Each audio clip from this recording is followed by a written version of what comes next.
Welcome to Carolyn's Corner, Into the Unknown.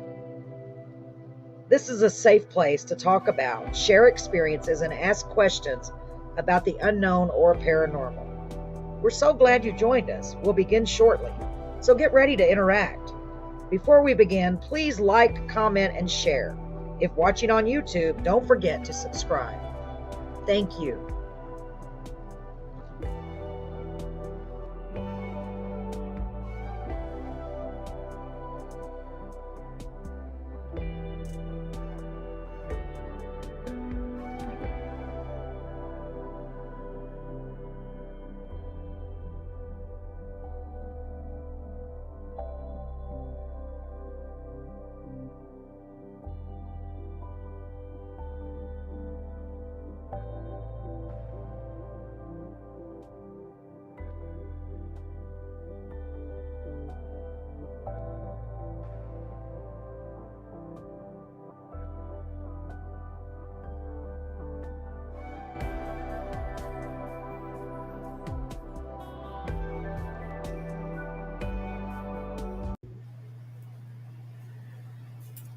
Good evening, and welcome to our new show, Into the Unknown. We're so excited y'all have all joined us.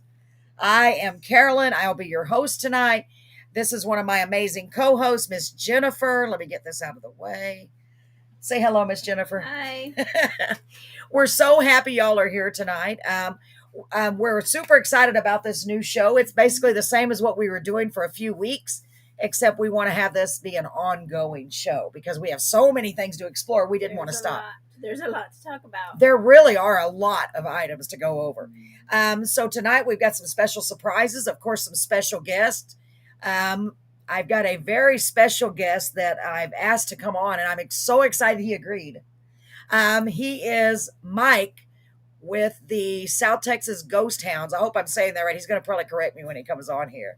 So I'm going to go ahead and bring him on the screen. Ladies and gentlemen, please welcome Mike to the show. Hey, Mike. Can you hear me?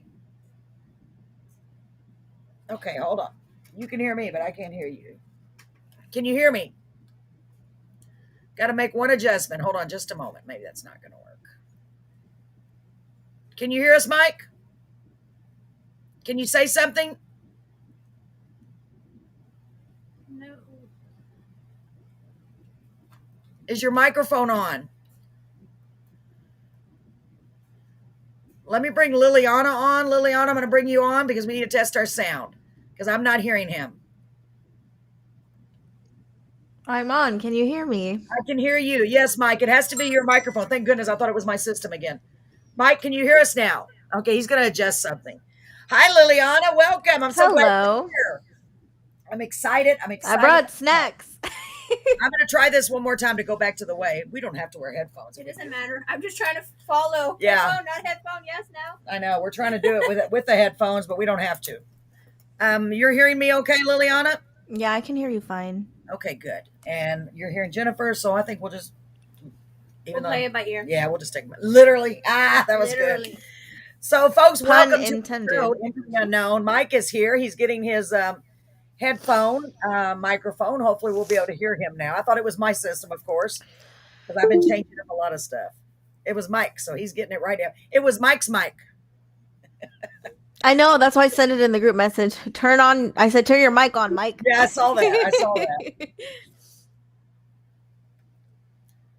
Still can't hear you, Mike. Try it again.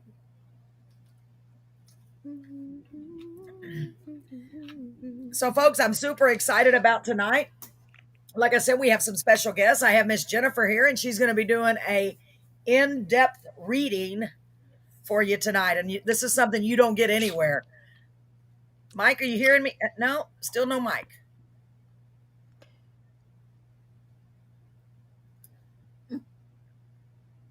Well, Mike, if you have to just come over here to the house and we can take turns, you can come over to my house. Just come on. We'll go ahead and let Jennifer go first. If you can come to our house, come on over. You know where we live. Or I got room too. You can come over too. You can go there or here. Yeah. I know. Decisions. Boy. I don't know what's going on, why it's not working. You can try to go out and come back in. Allow the microphone. Yeah, you have to allow it. You did do it. So it's funny, folks, because we can see him as you can, but we can't hear him either. So, Mike, I'm right down the road. If you want to come over here, we can do that way. I'll put you back in the waiting room for now and let you try to fix it, okay? Or come over here, whichever way you want to do. Just message me and let me know what you want to do, okay?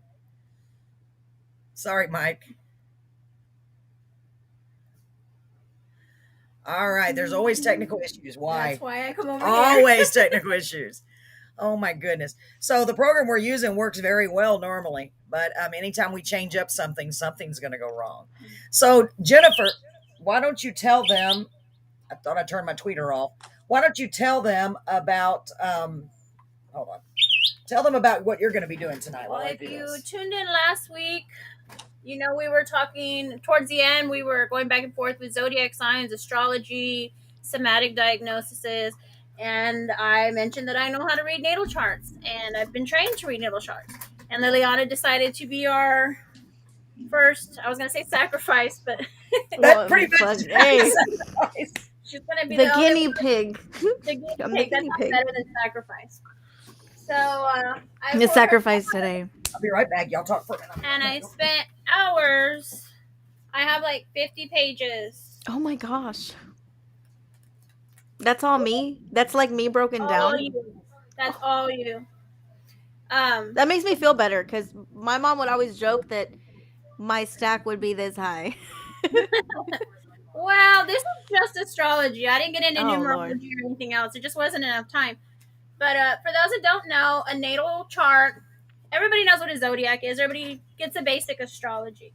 We have, depending on when you're born, your sun sign. There's 12 different sun signs. And that's what we normally know. Have you ever gotten into a magazine and read a horoscope? And that's your horoscope, but it doesn't resonate at all. And there's a reason for that. Everybody is every sign. And that's why we pull a chart. The chart, I use your full given birth name, your date of birth, your time of birth, and the location you were born in.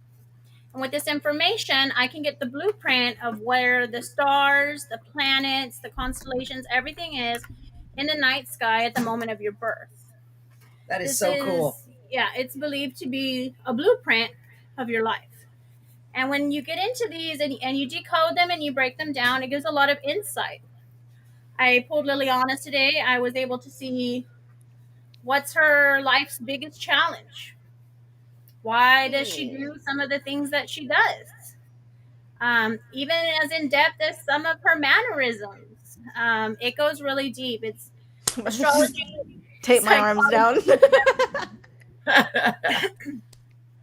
So, big name astrologers, famous astrologers do these. And they can cost you up to $300. I had mine done. It was like $160. I don't know if you can see my necklace. I probably have to take it off. It is my natal chart, my necklace. But I'm new. I know a lot, but I don't know it all. So I wouldn't feel comfortable charging those kind of prices.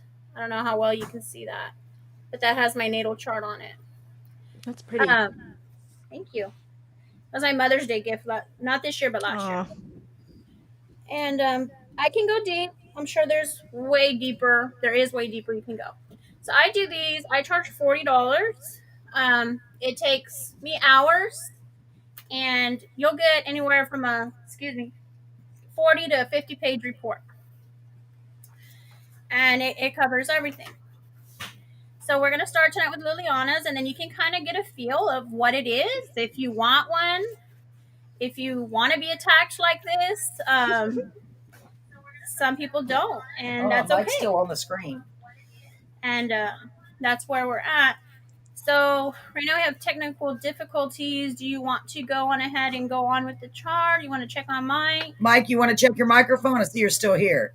And Ivan, thank you for joining us. I'll bring you on screen in just a few moments. Give me time to introduce you, okay?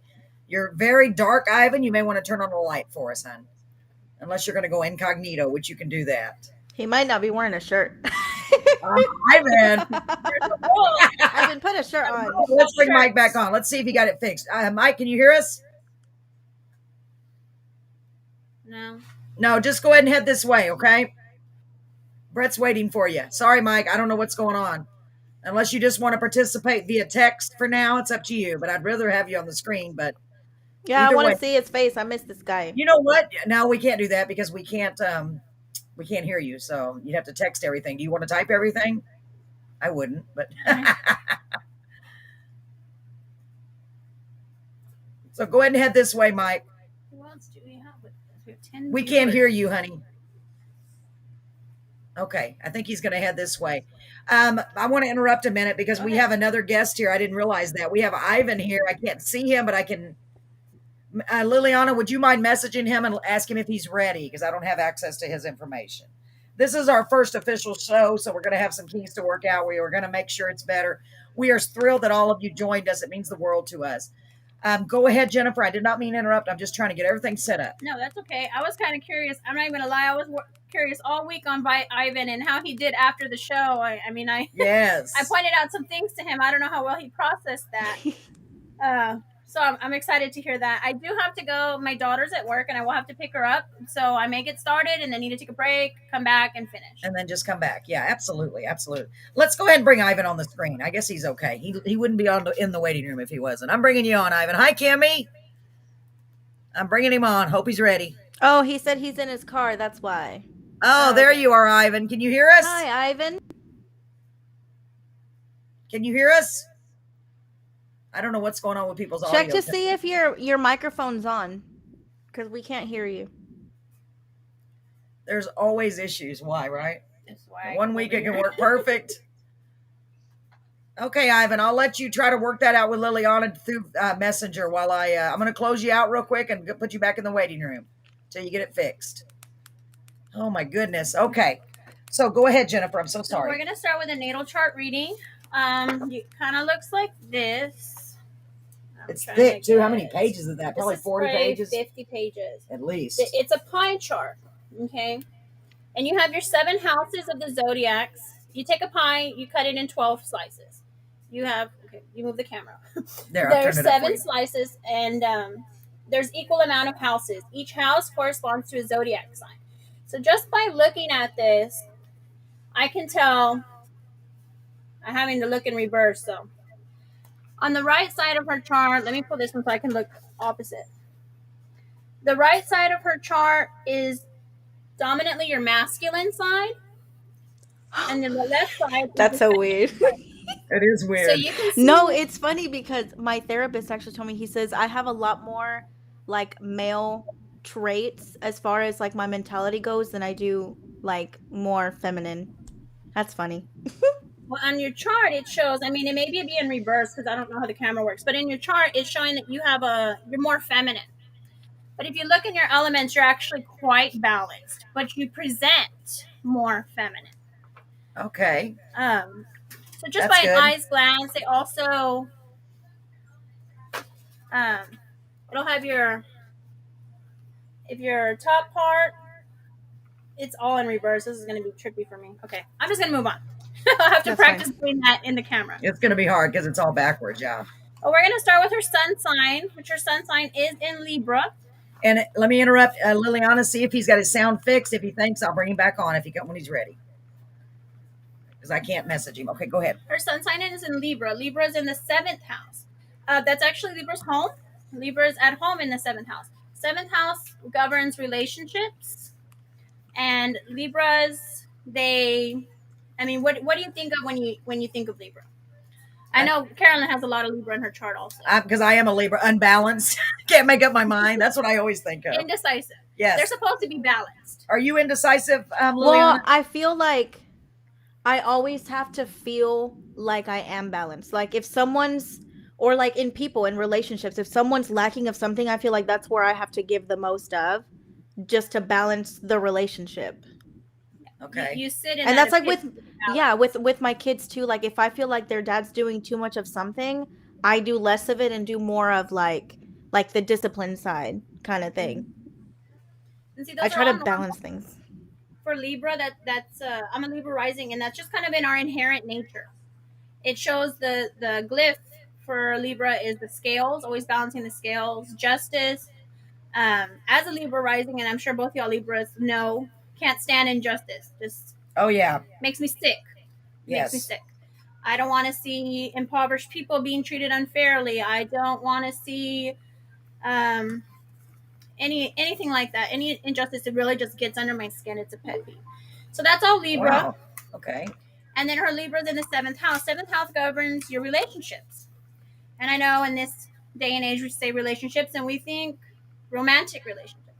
But that's not all of our relationships. We have familial relationships, we have society relationships, we have all kinds of relationships. So her sun is Libra in the house of Libra, the seventh house. Your sun sign is who you are, it's your identity. And under hers, it is bringing balance and beauty in their lives. Libra in the seventh house need natives, so it's the person, need someone who can put up with their routine because they want a harmonious and balanced lifestyle. More than this, they love it when their other half is admiring them for their simplest traits. Like you want to be seen, you want to be noticed. If you're not doing this, well, then I'm going to fill that void. And you know what? This isn't just my place. If you're slacking, I'm going to pick up the slack and you need to put up with that. I will mirror to you where you're failing. It's what I do. Hey, that's true. It says they can be very judgmental with the ones they love. For their connections with others to be successful, they need to have tact and to be diplomatic, to be able to do it in a way that's not offensive. Because sometimes not everybody can handle that kind of energy. Yeah. And some of this gets really, really personal, so I'm gonna let her keep that. I don't want to go too much into her stuff there. Oh, it must be really good, It gets Liliana. really intimate about what you look for in a partner, what kind of partner will compliment you, what you look like in a relationship, like from the outside looking in, what kind of work that takes. Because we have to admit it, we're all work.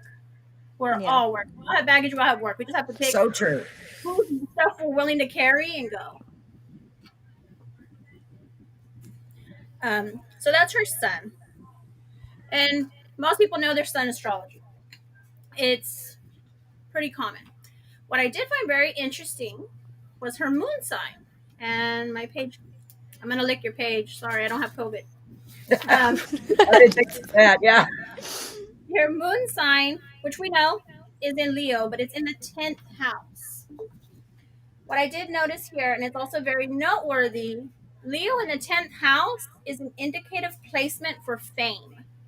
A lot of your celebrities have Leo in the 10th house. Leo is the sign of the rock star. They show up to the party, they want to look their best, and all the things. The 10th house is your work life and career. A lot of famous people have it. I think one that had similar placements to you was Sylvester Stallone. Had very similar placements to you. Hey, I did Rocky. Remember that?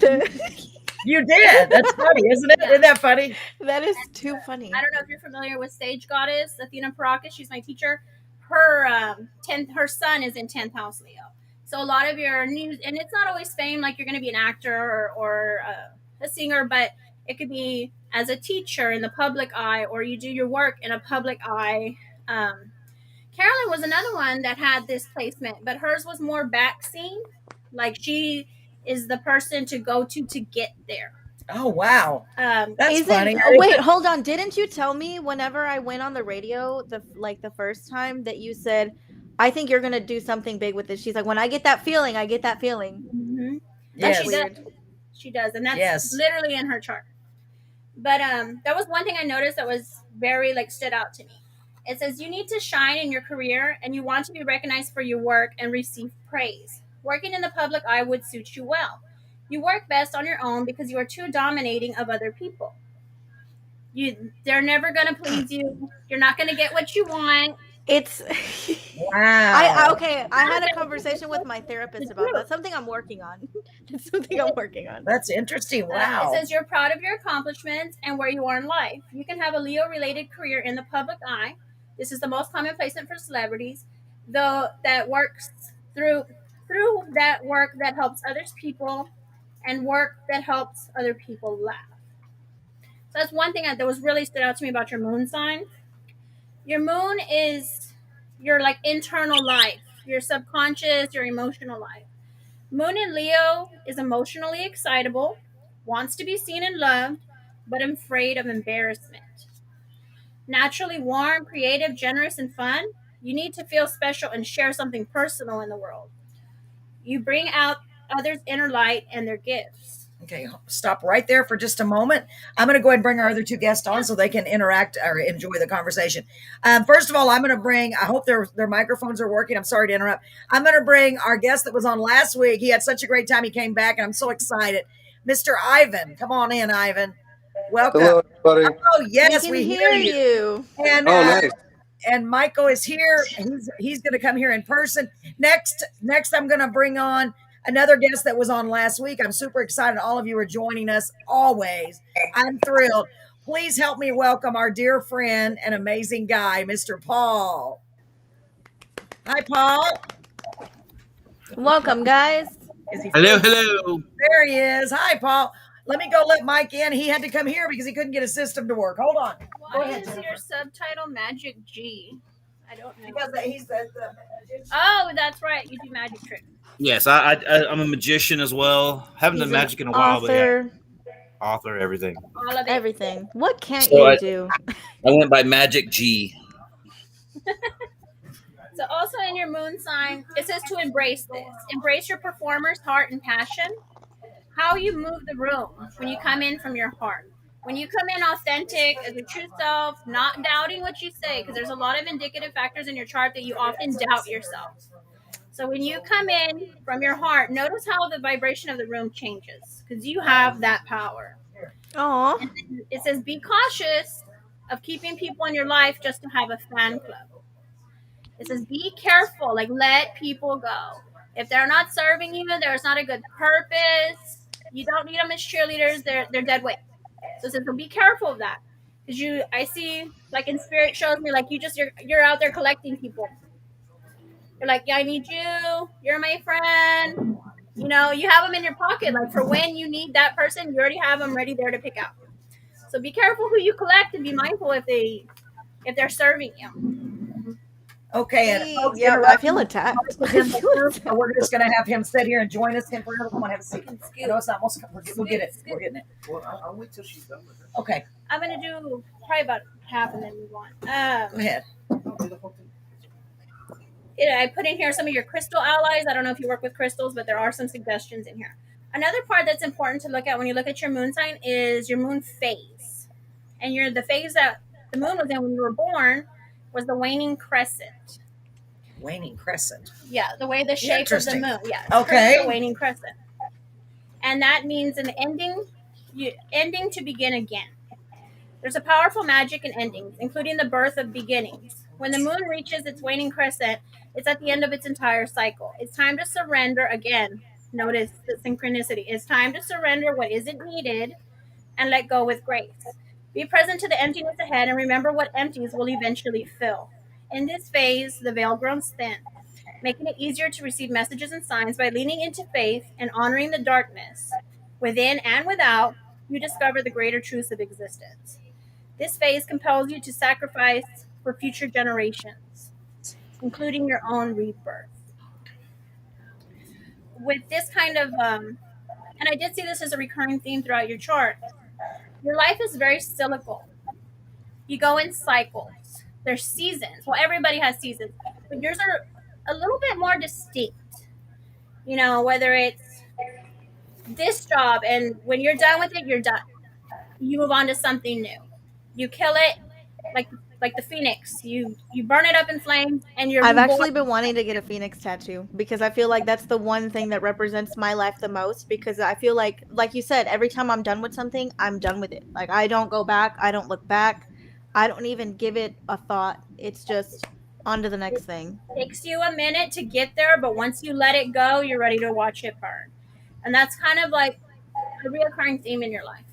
And I'm sure if you sat there and you looked at it with different relationships, with different jobs, with different people, you could probably compartmentalize everything and see how it took off, how it built, what was that defining moment that made it shift, and then watch the decline. And that's very indicative of the moon phase. It says embrace this, forgiveness, love, seek closure when you can, accept what is, and embrace the memory, the mystery, not the memory. Be cautious of losing faith, and then blocking your psychic senses and clinging to the material world. And I think we all do that. It's just a double click for you that's in your chart. You know, when we don't know where we're going or what the next step is, we tend to start question, and we temporarily lose that faith. But in losing that faith, we block ourselves from those gifts. So just put it on there again. There's more crystal allies, and I talked to you about your moon sign being indicative of fame. Your Mercury is in the 12th house. I don't know what y'all know about Mercury. Mercury is the planet of communication. It's how you communicate with people. My communication is in Pisces, so that's why when I talk, it's kind of weird and it's otherworldly. Yours is in Libra again, but in the 12th house. Mercury in Libra communicates with style and grace. You need people to listen and work with you, to see both sides of the situation. You almost get annoyed when they can't see the other side. You're literally bothered. It Like, what makes do you me. mean? Yeah, what do It's you mean you gone to can't? the point that it makes me. That's one thing. Again, my therapist. I've been breaking this like my personality down with my therapist, and a lot of it is. He's told me, he's like, you feel like you're too smart for people sometimes. Like, you try to see every side of the story, and when they're one sided, seeing tunnel vision, it pisses you off, and It you does, get angry, and and then it's right there. Tell your therapist it's in Mercury and Libra in the 12th house. And I'm my about to tag astrologer him. therapist friend said this is where that's from. That's what it means. And I mean, that's just the way it is. It's not so much that you're too smart. When you have these kind of experiences, it's an air energy. Air tends to see this, they think more. And when you have that, you just assume everybody else does. Oh, no. No, they're still there. They can still hear No. you and see you. You I've got assume to send everybody this else link does. to Brett. So then when you don't know that other people, you think it's natural and they don't know, and then you're like, what's wrong with you? What do you mean you don't know that? What do you mean you don't understand that? I'm trying to think of a silly example of something that everybody, it seemed like everybody else knew but me. Sometimes I don't put things, like, I don't connect it, and it's not because they're smarter or I'm not. It's just that's not my gift. That's not my talent, and it just works for other people. Sorry, the screen went down and it really confused me, and I didn't know where to look. So if that got weird for a minute, that was what that was. I can hear you just fine. Wow. Yeah. When it comes to making sense of things, you look to outside opinions and weigh the options. You look all the way around. You look 360. If I look at it from this perspective, what does it look like? If I look at it from that perspective, what does it look like? And then you take all those things and you weigh them, like a Libra does on the scales, to make sense of it. Your reality is based on perspective, all the way around. Some people can't do that, and it just is. It just is what it is. It's not good or bad. It just is. Um, it says be careful of paying too much attention to what others think, do, and say. Your communication style is cooperative, intellectual, and aimed toward partnering with others, but the need for consensus can hold up necessary action. So if you already know the answer, probably in a lot of situations, you already know the answer. You know what you're going to do. You know what makes sense. Sometimes we wait for other people to get on board, and not everybody's going to get on board. I see this a lot in Carolyn, and I believe Carolyn has Libra in her Mercury also, where it's almost borderline people pleasing. I want you to see what I'm saying. I want you to see it from my point of view, and then tell me I'm doing a good job. And then if they don't We agree, need like confirmation from like an validation. outside, yes, from like an outside Mhm. source, like you're doing the right thing, and then we're like, okay, then I'm doing it. Yeah. Yes. So be careful not to get caught up in that. It says don't get stuck riding the fence when you already know which way to go. But that's your Libra. You have to remember every position has not only a sign but a house as well. It's in the 12th house. The 12th house is like this show, the unknown, the unexplainable. So when you have your Mercury in the 12th house, that tells me not only do you notice what people are communicating to you, you notice what they're not communicating. You see Yeah, what that's it's a said. curse. It is. It is a cursing and a blessing. You see what's being said and what's not being said. you can almost not necessarily read minds, but you know the direction of which they're going. I feel like I can read in between the lines a little too much sometimes. Yeah. And that's because it's in the 12th house. That's what that is. You hear both what is being said and what's not being said. Your communication style is talkative, curious, quick, adaptable, lighthearted, and innovative. And I think we've all seen that. Everybody here, Yeah. like, yeah, that's her. Her voice is bubbly, fast-paced, and inquisitive. Her body language, and this is what I was telling you about the hands, moves around, especially the hands, and a little flighty. I don't know you in person, but you probably fidget a lot. I do. I blame it on anxiety. Mm-hmm. Well, see, that's all part of this placement. When I saw that earlier and you said something about getting snacks, I'm like, well, your chart did kind of say you need to constantly be moving your hands. It's just it's self-soothing. It's a self-soothing mechanism you've developed over the years. Gifts and talents, again, objectivity. Objectivity is being able to see things from all different perspectives. Connecting, relating, observing, and vision. Those are gifts and talents of this placement. Challenges, too much distraction and getting stuck in your head. You'll see that in this placement. Sometimes you don't want to believe what you think they said, so I'm going to go binge season 3 of You on Netflix because I don't want to deal with that. You'll distract yourself sometimes because you don't want to accept what you know you know. And also you get in your head. I think that's a woman thing, period, getting in your head. Rolling it around and around and around till it makes sense, wrapping it in different colored papers and different bows to get to where you can stomach things. But that's a challenge of this placement. What you want. What? I feel attacked. I feel attacked. Well, I feel so exposed. Is it true? It's hitting the spot. I know my truth. You've already admitted. no, your truth. Whatever. I know my truth.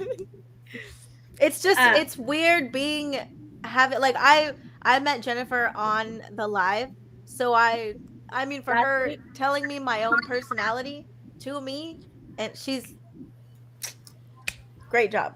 That's what happens when you're a witch. It's science. It really is. A lot of it's science, psychology, astrology, astronomy. You just have to learn to read the patterns of the universe, and that's where you come to these places. Irritations. You don't like people that are too quiet. If they don't talk or they don't share, that kind of bothers you. Like, why are you here if you're not going to communicate? And you also don't like pessimism. Like, if somebody's pessimistic or they're always being negative, that'll get under your skin. That's what comes up as irritations for this placement. From the outside looking in, you're interesting, you're social, you're smart. You value relationships, intelligence, and breathing room. You want everybody close, but not too close. I want you to see me, but stop right there. That's enough.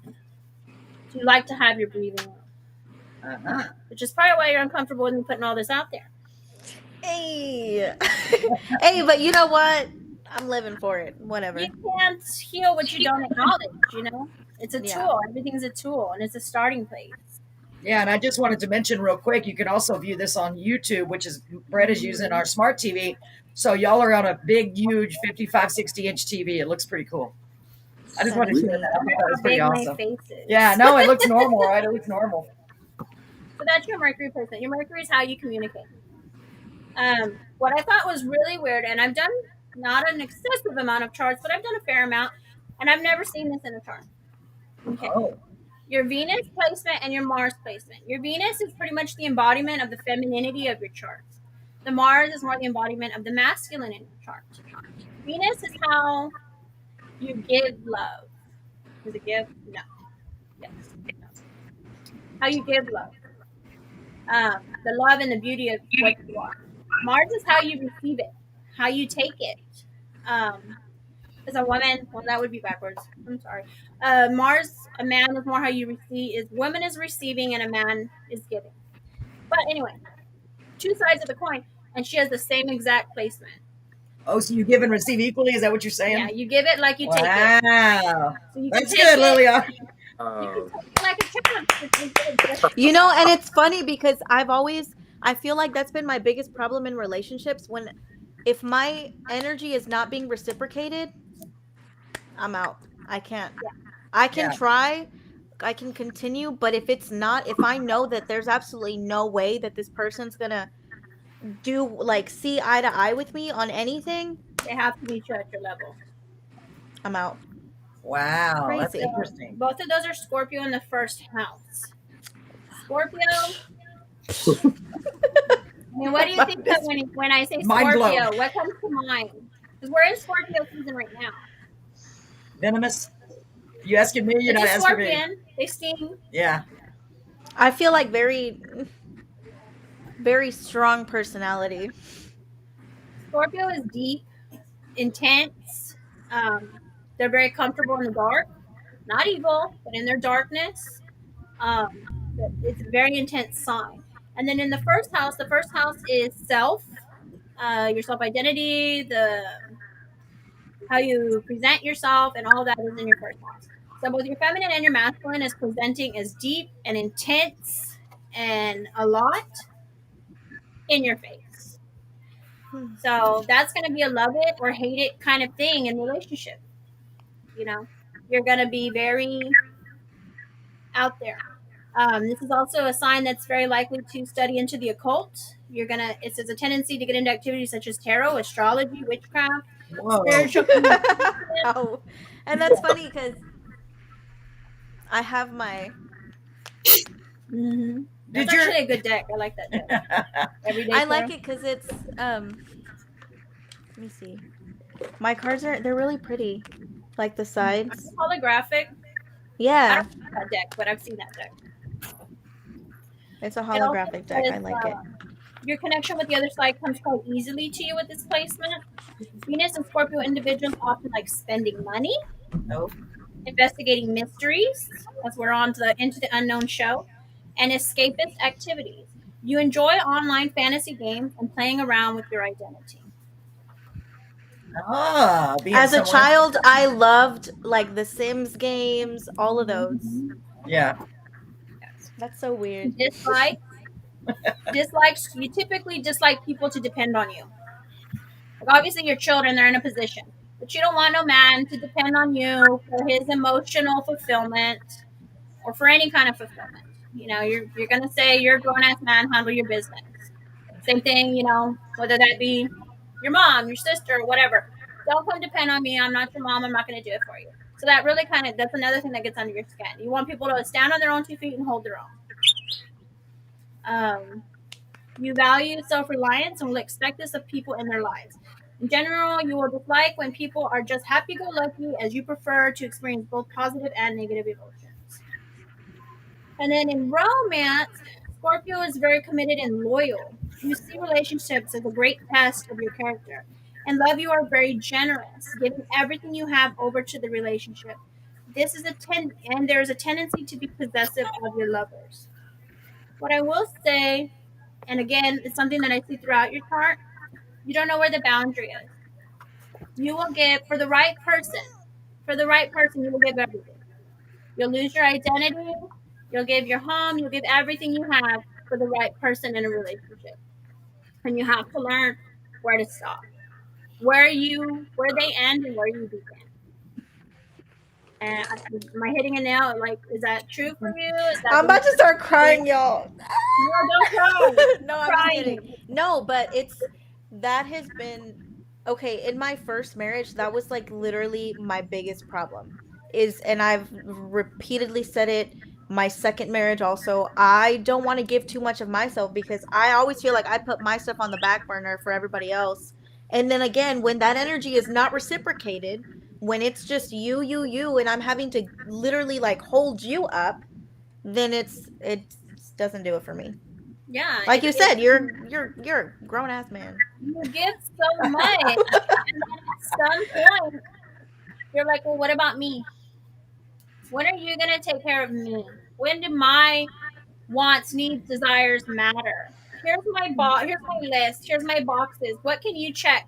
Because I checked all of yours, and that's something with the Scorpio. You will lose yourself in a partner for the right partner. Scorpio is known for obsession. You're shaking your head. I'm not sure. It is. And that's where you're at. And like I said, it's equal in both your masculine and feminine. And you That will is give that crazy. energy to another person, and you will take that energy from somebody else. And that's just how you're built. Very interesting. Now, I have a question for you, Jennifer. If anyone that's watching, if they wanted a reading, would theirs be as in depth as this, right? Or are there different, like, I need to like price match and put something on my page. I share my name on Carolyn's Corner page. Feel free to friend me. I friend everybody. I will friend you initially. You get weird, you're out. Okay. I only tolerate so much. get any But weirder than us, that is? that's the threshold, and I have a high Yeah, threshold. I was going to say, what is considered weird, right? No, go ahead. No weird pictures or anything. Good to see But, y'all. you know, Yeah, for real, y'all. Don't do that to I am her. very happy to know. Be chill. You can be chill. I'll friend you. Be We'll chill. talk about it. This is a very in-depth reading. This is something I would It charge is. probably like $40 for. Yeah. If you want to do a quick, hey, how do I communicate? I'm having a lot of communication problems. Can you help me with that? I'll just dig into one sign, I see. Okay. and we can break it apart and compartmentalize to what your need is. Very neat. So y'all can message me on Carolyn's Corner, or look her up on Carolyn's Corner and send her a friend request, and tell her what you're looking for. And I know she's more than capable of doing whatever you need. Go ahead, Jennifer. I just thought of that. Oh, the kitty cat's back. Hi, Crystal. Hi. Guys. Too much into the Mars because it gets into your sexuality and all that kind of stuff. And you know, it's Whoa. all here for you to read. I'll read that later.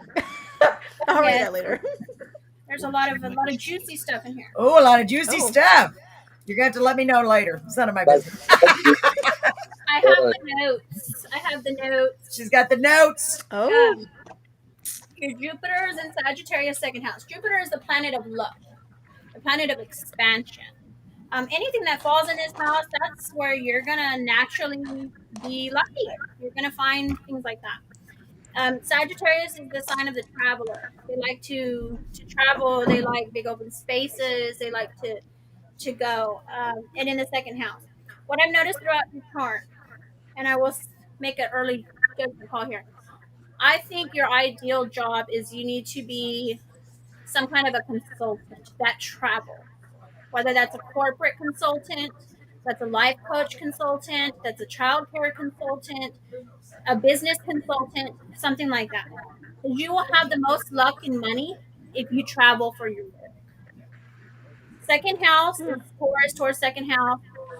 That's money, that's possession, that's values, that's self-worth, that's self-esteem. Sagittarius is the traveler.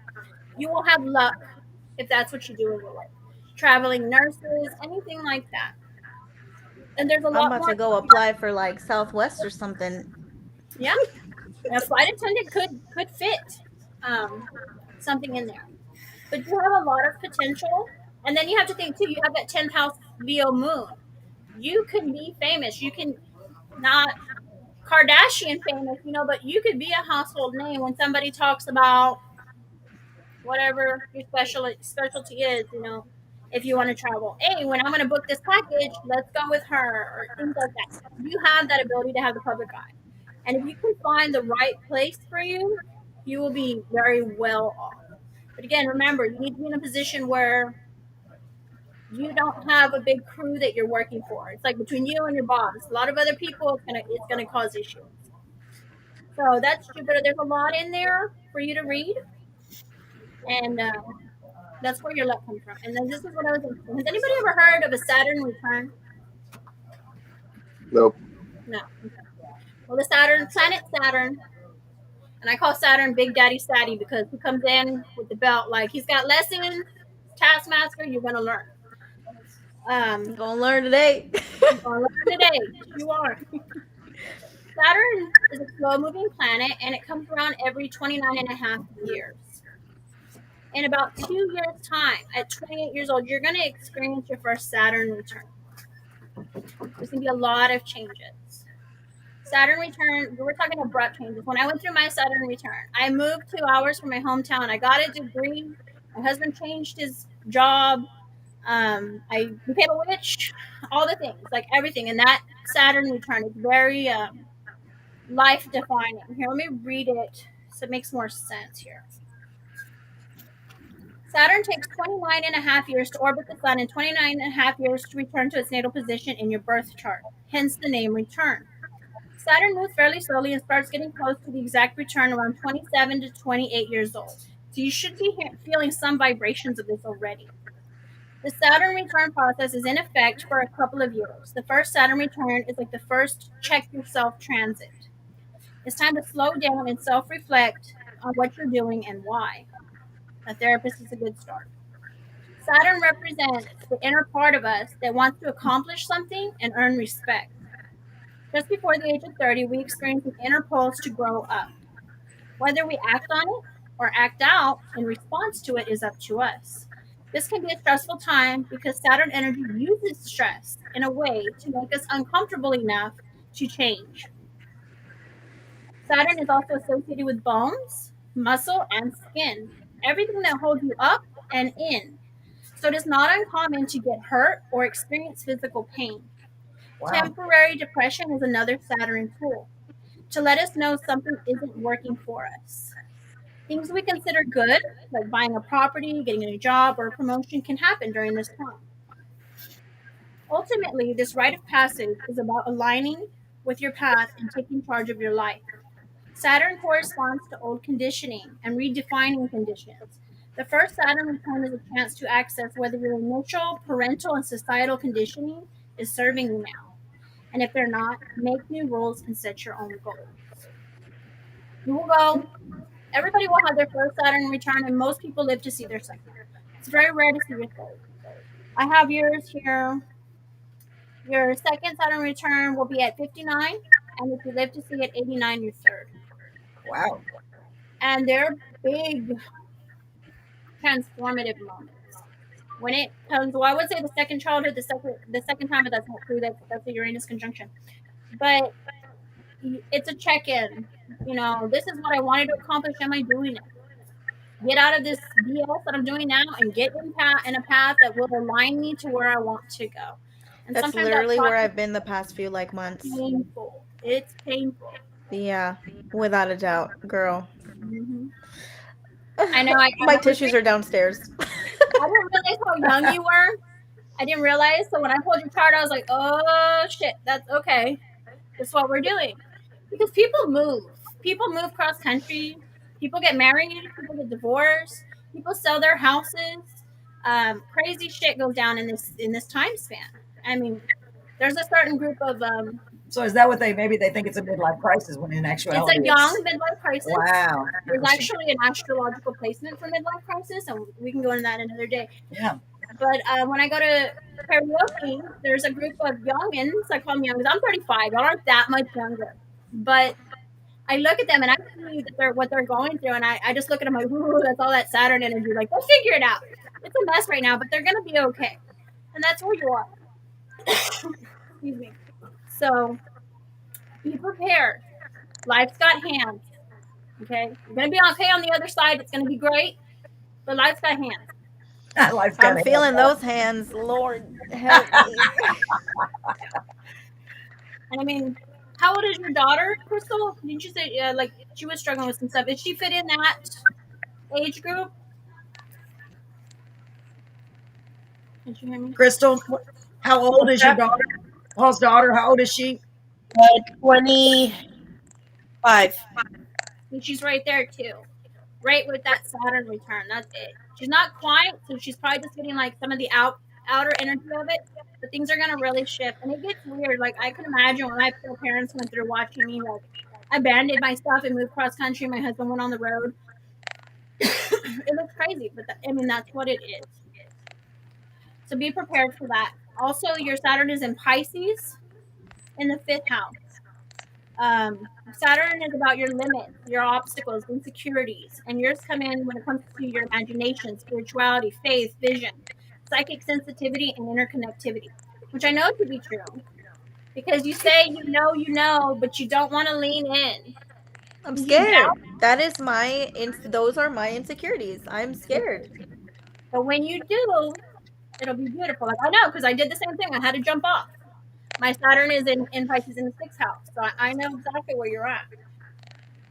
These challenges help you connect with something greater than yourself on your own terms. You need to be serious about committing to your spiritual practice and channeling your inspiration into form. And that's with Pisces. The fifth house, you also experience limits, obstacles, insecurities when it comes to self-expression, creativity, performance, feeling loved and seen. These challenges help you show up and cheer for yourself when doing what you love. You need to be serious about giving yourself permission to have fun and share from the heart, vulnerably and bravely. I think sometimes you kind of put a little mask on, you know? I want you to see me, but only so much. Because if you see this much, you might not like it. And I can't handle that rejection right now. Y'all, I'm telling you, I was nervous as hell knowing that I was gonna get my chart read. One, I was like excited because I'm like, oh, I'm curious to know about me, but then I was like, wait, people are gonna be listening in on this. Like, you know what? When I saw you posted it, I'm gonna get this on. I'm like, man, I wouldn't have want my mom to see my freaking purse when she pulled my chart. I wouldn't have wanted that. It was bad enough in private what I went through. You're brave, Girl. but these are where your limits are. Seems like a bunch of normal things you can see in other people. Nothing to be ashamed of. I think. Yeah, that's right. Well, That's There's a right. lot of good stuff in there too. You know. Yeah, and I know I honestly, when you told me like that my chart was beautiful, I was like, that makes me feel a lot better. wow. It is. And Ivan, since you spoke up, I have a question. How have you been since last week? All the kind of the revelations that she was able to point out, the few little things that she said, they hit home with you, it looked like, right? Yeah. They About you. they sat in my head, but I didn't like necessarily like drill myself over it. I'm a very busy man. I know you are. You haven't So, integrated and let it process. I just yeah, not we so all much. we all enjoyed that she did hit home on a lot of the things that too, were for me. true about you that no one would have known because we didn't even know you last week. So Yeah. barely. Nobody. Yeah. Yeah, it's pretty amazing to me. We were pretty impressed by that. Go ahead, Jennifer. I'm sorry. I just wanted. I know you're ready to get some help. It's a lot. Go ahead, I Jennifer. mean, Yeah. it's a lot to get your birth chart done. And anyway, Saturn's a big planet, and there's a lot going on. I feel like I have something in my throat. And there's a lot of placements that goes with this. And I mean, we could go on this in another day. But times in your life, what they call your midlife crisis, what they call your second childhood, and all those things. There's astrological placements indicative that you can see in your chart, so we know what's going on. Wow. You know, no, he did not just leave his wife and get a sports car and marry a young woman. No, his Uranus is in conjunction. He's fine. He's just lost it. Wow. So you could know by looking at that what's going on. That's interesting. You look at the chart and be like, okay, my husband's going to go batshit crazy in about 3 years. We better get ready. I mean, this is what my husband has to deal with. You didn't even know that. Oh my God. You already know he's going to go batshit crazy. I did. That is funny. Hey, that'd be pretty cool. I'd be like, He gets so I already mad. know. He gets so mad. He's like, oh, you don't ever let me have nothing. No fun. Nothing to himself. Yeah. So a lot of, and you know, there's a lot more here for you to read. Do some research on Saturn returns and see what you're looking at. Your daughter, like you said, she's right there too. And if knowing it makes a lot more sense.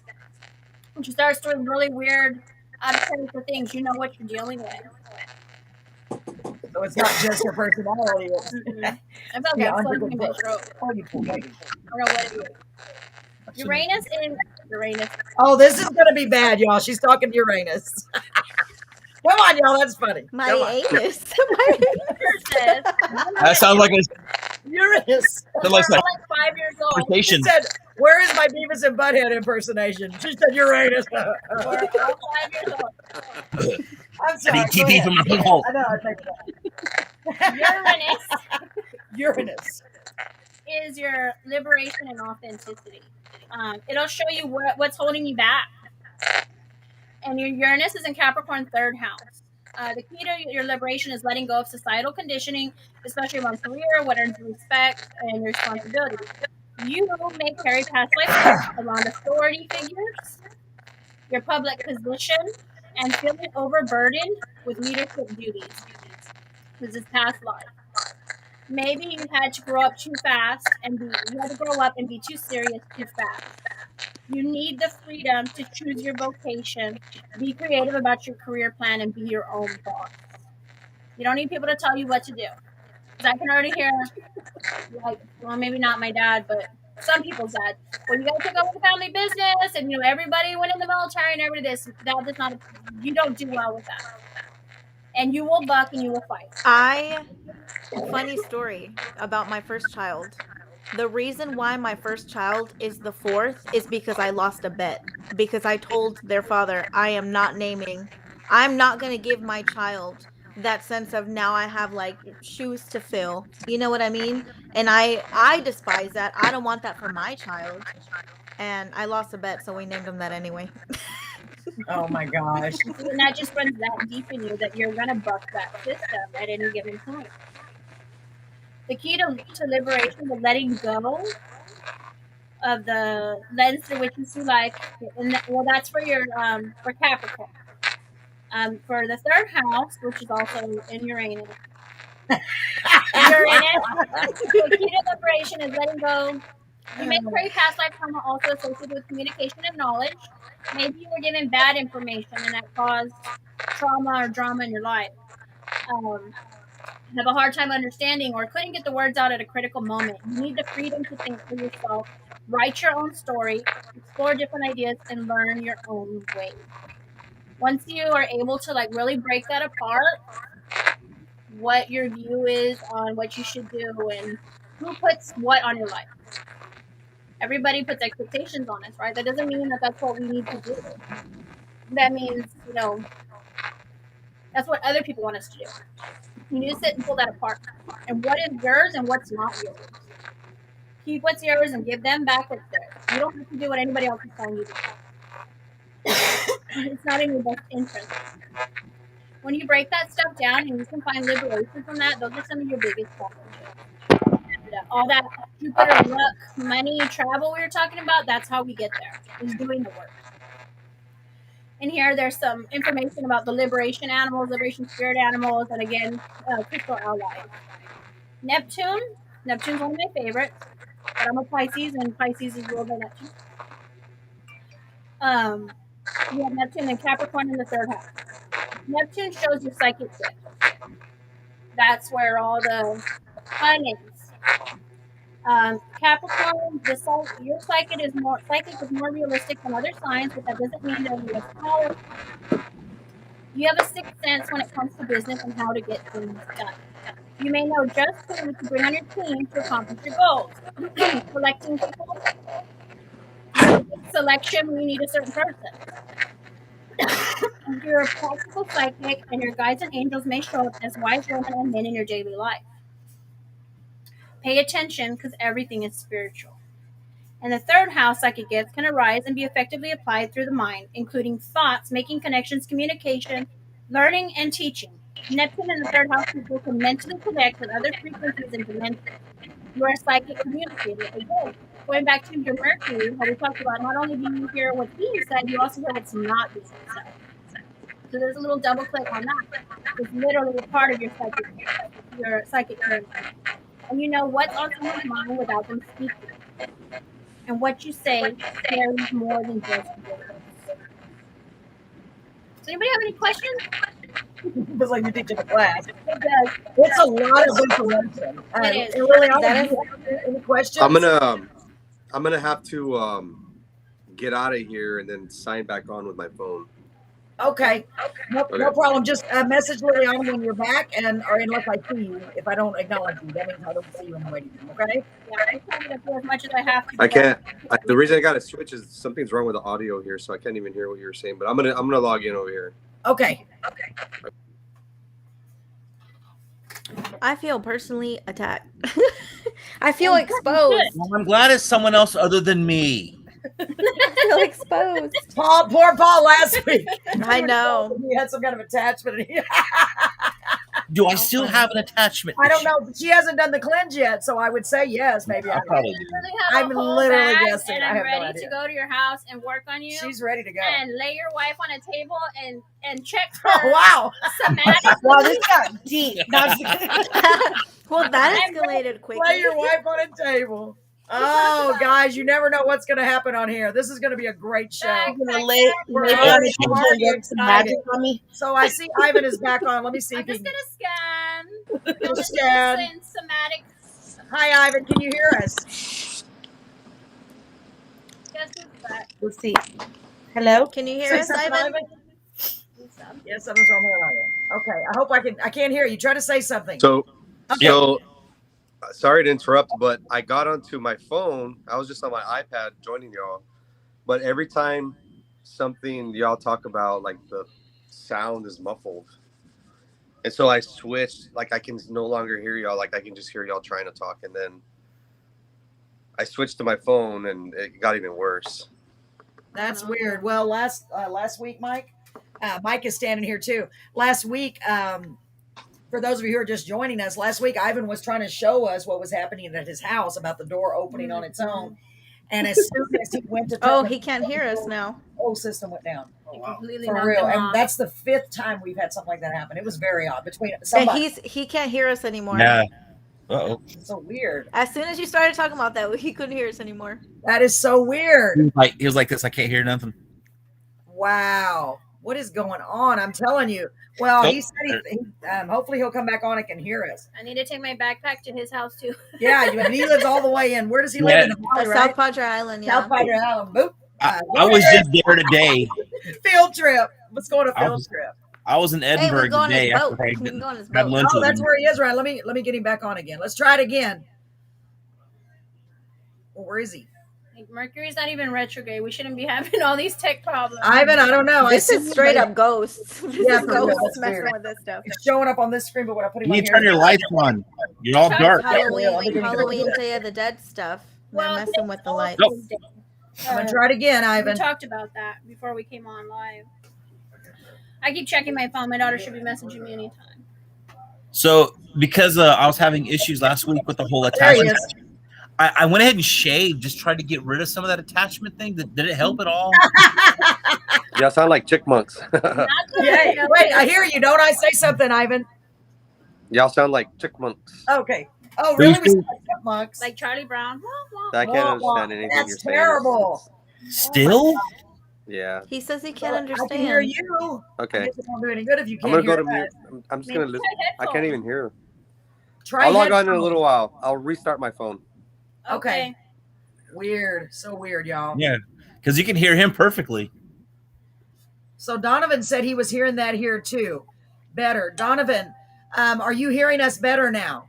Thank you for letting us know. We really need to know if everyone's having trouble hearing us. And when I'm reading, I kind of talk fast, so that might be a little mumbly. I mean, I know That's my kid. my husband hears us. He's got us on the TV on YouTube, and he's having no issues hearing us. Okay, I'm having that one. I'm leaving Carolyn. Wait, if he can actually see it on YouTube and hear it on YouTube, Yeah. broadcast it that way. There's Yes. no issues. There's no issues then. Yeah, it's another thing y'all can do, but I don't know. You can't join us. Through I think YouTube. it was just Ivan's audio. Maybe so. Yeah, It's his when he ghost. got off, I I noticed. don't know. Donovan said he hears perfect now. Good. I'm glad, Donovan. So Jennifer, you have to go for a few Yeah, minutes. I'm gonna go grab my kid. Okay. While you're gone, I'm going to bring Mike Yeah, on. go ahead. Okay. So, ladies and To be gentlemen, continued, Liliana. Yes, I haven't even got okay. to the good stuff yet. There's more. I feel like those infomercials, but wait, there's more. but wait, there's more. Oh wait, there's more. So, ladies and gentlemen, we have another special guest here at Carolyn's Corner, literally, because he couldn't get it to work on his phone or his tablet or anything. It's so weird. I don't know what is going on, honestly. But say the name of your company, the place again. Ghost Hounds of South Texas. Okay, so I want to bring on Mike with the Ghost Hounds of South Texas. They are professional ghost hunting. We're not professional. Not professional, but to me they are more professional than me. So he's right here in the room with us. Let me let him get set up for just a moment. Welcome, Mike. Oh, guys. it's that guy. That guy. Yes, It's that guy. Welcome, Mike. Long time no see. You got 2 plugs. No, just that one right there. Just that one. Yeah, this one turns on by itself. Oh, okay. Power on. Well, anyways, Bluetooth pairing. like she said, I'm Mike. I'm from one of the leading members of Ghost Hounds of South Texas. We just recently did a show at K&E. We did an investigation slash show presentation, whatever you want to call it. And I'm gonna tell you right now, it's pretty damn interesting. Wow. And for those of you who don't know, K&E Seafood is the old Dog and Bee. Dog and Bee, which is known to be haunted for sure. They have videos and everything. Yeah. So go ahead. I just for those that are viewers that are watching. Well, now this right here is what I call Sam. Oh, I'm sorry. Oh, y'all, this is I think what This is, if this picks up anything in here, that's going to be amazing because I didn't know he was bringing this. This is I'm thrilled and scared at the same time. just a modified speaker I did. Like I said, I call it Sam. It's a Spirit audio machine. Can y'all hear it? It allows. Does it go? Ready? Is that the one that goes to the radio broadcast and it actually picks up the different words? Yes. It already said yes. It just said yes, y'all. Yeah. Okay, wait. Are you here? Yeah. That was a ghost bomb. Tonight. That was All a right, ghost now- bomb. Here, I'm gonna silence it right quick. It already said yes. Yes, it already said yes when it confirmed something already. So Okay, because we've had lots of instances Yeah. in this house. hold on. Power on. It's been doing that a lot too. Wow. All right, now. Wow. Now, I got into this back in 2002. Make sure you're kinda used to That's this. okay. It's okay. Whatever. Got into it back in 2002. My first real investigation was at a house in Abilene. The daughter was being kept up by spirits, and so she was falling asleep in class, and she told her teacher that a spirit had kept bugging her. Well, anyways, they actually sent CPS to go and do an investigation. Wow. Anyways, not there was nothing out of the ordinary as far as the mom or nothing. So, anyways, she was just being tormented, by this spirit, whatever it was. So we went and we checked it out. Now I had been told that the kids had been playing with a Ouija board or something beforehand and didn't close it properly. I personally don't think it has anything to do with the Ouija board. That's just me myself. But whatever. So, anyways, we go to the house. We notice that there's a handprint, a little child, about this big. It's like a little baby, a little toddler, Wow. just on the wall. And they said, man, every time we tried to paint over it, that handprint won't ever leave. So I took pictures. I took pictures throughout the house. I even pointed out the most haunted room. Took pictures in there, and all the pictures in that room came out foggy and dark. There was nothing. You couldn't see anything, and the room was bright as day. I mean, bright as a room can be with sunlight coming But in. the pictures wouldn't come out. The pictures there was like a gray mist in the room. Whoa. So, anyways, walked through the rest of the house. All the pictures came out fine, even in the dark rooms. So there was just that room. So I told them I'm sleeping in this room tonight, and this was before even seeing the pictures. Keep in mind, this is back when digital cameras weren't. You had to actually develop the film. Yeah, you had to. Wow, back in the old days. So I didn't know what the hell I was capturing, but Yeah. I told them, I said, I'm staying in the most haunted room. They put me in there. Well, anyways, long story short, I fall asleep around, I think it was around 3 a.m. I woke up. I started feeling something, and I'm laying down, and in the corner of my eye, in the corner of the room, I'm up by the ceiling. There's a cat perched on absolutely nothing, and it's like a grayish green type color. And I start feeling myself to make sure I was awake, make sure I wasn't hallucinating. The cat was in the corner, and this cat scared the crap out of me. I mean, I saw it in the corner, just perched on nothing. It was just perched like nothing. And I screamed at it. I'm not gonna lie, I got a little. I would have too. Got a little scared. I said, "Hey, get the fuck out of here now!" And I was much louder than that. Yeah. But anyways, the cat just dissipated, slowly dissipated. Cheshire Cat. I wish it was kind of like the Cheshire Cat by dissipating, but just dissipated. There was the room was pitch black, and yet there I could see that cat just perched up on the corner. So it was almost like glowing or something. It was almost like glowing, like a grayish green. Oh my god! So, anyways, right after that happens, my cousin hears me and she comes to the room. She's like, "Mikey," she's like, "Are you up?" I said, "I just saw a fucking cat floating in the goddamn fucking room." See my language. I don't know if I'm allowed to cuss. Yeah, we're trying not to, but that's I saw this freaking. I got in trouble with K&E, man. It's got to be hard. Go ahead. But anyways, so I saw this cat, whatever, and my cousin's like, Mikey, come here. Something happened to me too. So I go outside because my ex was asleep. Go outside, talk to my cousin, and my cousin's like, man, Mikey. I said, what happened? She said, out of nowhere, the door slammed. And that's probably what woke me up. I can't hear for shit, but that's probably what woke me up initially. And then she said that the door slammed, and all of a sudden she felt a hand come up on her leg, and it started right before it grabbed her breast. She freaking shot her away, and she jumped up out of bed, screamed, and freaking ran out the door.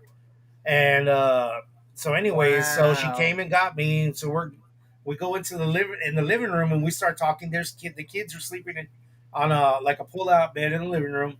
Well, then we're just talking, and she looks at the window, and she sees a face in the window pane, and she starts screaming and starts hiding behind me. And then her mom comes out. She starts hiding behind her, and I pull out my camera as quick as I can. I start filming, and I zoom in on the one thing I can barely see this face, but I zoom in on it, and you see the eye clear as day. Like you can see the glare in the eye. It looked left, right, and then it just faded away. Oh my god! And then the camera shut off. Wow. The camera shut off on its own. The camera shut off on its own. That happens a lot, doesn't it? Yeah, because these spirits, they supposedly absorb the energy. Yeah. I really do think that's why we're having a lot of these issues. I think that's what it what it could have been. Anyway, so wow, that's what really got me into this kind of stuff, and then I started doing more investigations while I was in the Army, and got better equipment. This is just one of the few things that we have. We have an Ovilus 3. We have K2 meters. We have very sensitive mics, like hand recorders that can, man, there we did a house here in Bevo recently. And the lady and the man the husband and wife were sitting in there with me, and we're just quiet, and we're just making light talk. Well, we got quiet for a second, and then a voice comes on out of nowhere. I really wish I could find it. I need to find it. And it says, "I'm gonna slap you," like as clear as day as I could. Wow. And I was like, "Shut the fuck up!" And I stopped it. I said, "Hold on." I said, "Don't say nothing." I rewound it, and sure enough, "I'm gonna slap you." I said, "Shut the fuck!" And I was, man, I bet like, you chills were like right out. now. Yeah, just telling it. So I told the lady, I said, "Y'all need to listen to this," and they're like, "Man, we can hear it from here." And that's because I had headphones on. Yeah. I handed it to them, and the husband and wife just like looked at each other, what the fuck? And nobody had talked. It was quiet in that room. I don't think there was even traffic. They were out in the country, so there was nothing that could have caused this. Yeah. So anyways, we do these little investigations. We stick to local. We try to stick locally. Right. You know, try to help local people. I know a lot of people don't think that we're not really helping anybody, but sometimes it's just peace of mind that's all these people want. Yeah, absolutely. That they're not crazy, that they're not like just imagining things. Yeah, and I contacted Mike before when we had that incident when Tiffany was here. And I'd contacted you before, remember? Yeah. And I don't know if you heard last week, I still had that recording that I got on the porch. Remember when you said, what the F was that? Remember? Yeah. The growl. Sounded like a growl. They said it sounds like they were saying help. It sounded like someone was saying help me, but like they were trying to catch their breath. Like they couldn't really breathe. They were just like reaching out. Yeah. And I think it's really interesting. And we know that we have things here, but they're just kind of, we figure it's just family. Yeah, it's good. Yeah. So I don't scare me as much, but it is interesting, the voice thing. I'm kind of curious to see if you get anything. Well, here. I mean, all right, now one of the things I need to say is that spirits are basically just energy.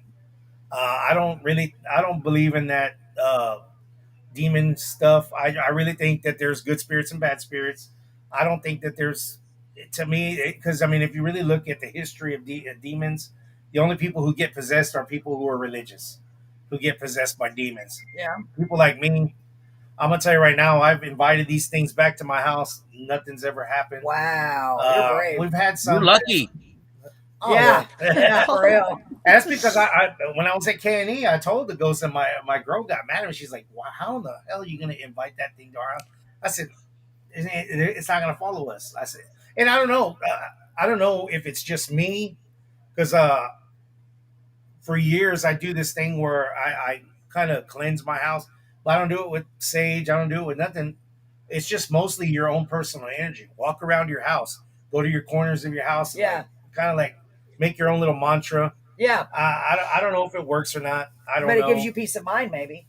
But if I'll tell you nothing this right now: my house never got broken into. We never had anything bad happen Yeah. until I left. Because once I left, I told you know whatever y'all want to do it. Yeah. And guess what?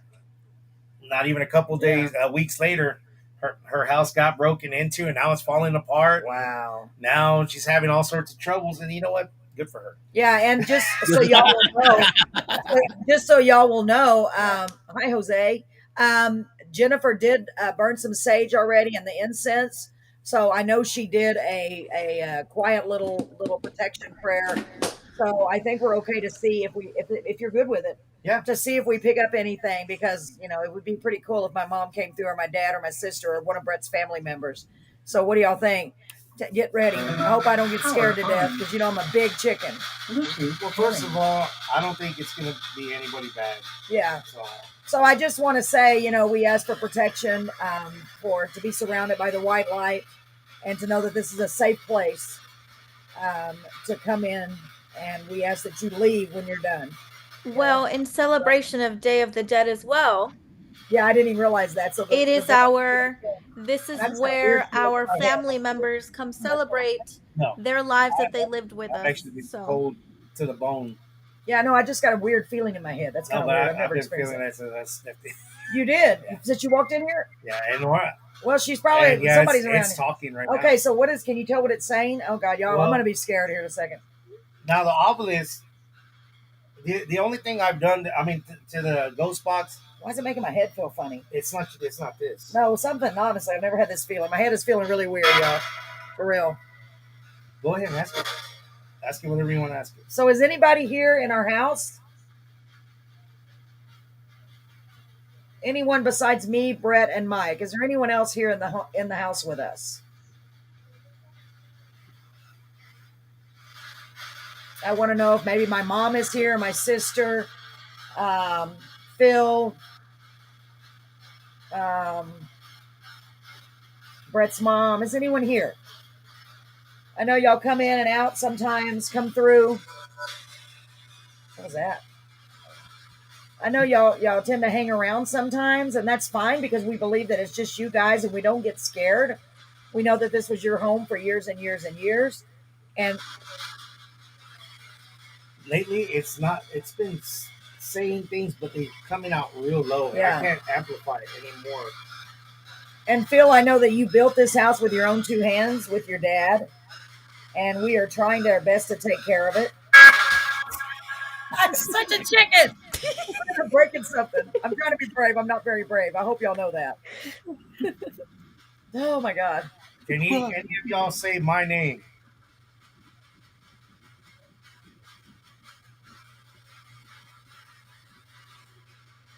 Can you say her name?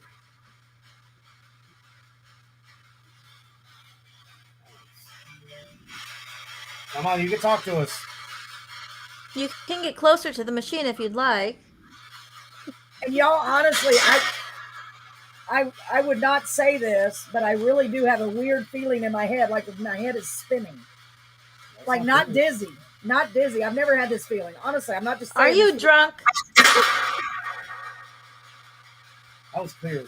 What did it say? I don't know what the hell it said. Anybody say it again.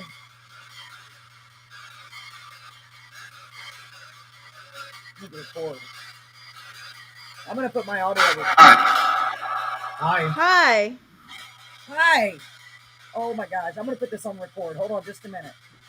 How do I get my gosh, this is neat. Hi, how are you? I'm glad you came through. Now, we did this one time at junior high, at the Moreno Junior High. Yes, sir. We did this one time at Moreno Junior High, and apparently one of the kids that was there, their relative he was a young boy in junior high, and he was dead. He died. started communicating with this, but without all the other little gadgets. I really think that they kind of hinder. Oh, Okay. wow. Okay, go ahead. I've got it recording now so we can hear anything that we happen to get. So what's your name, if you don't mind me asking? Yeah, Liliana wants to know what your name is.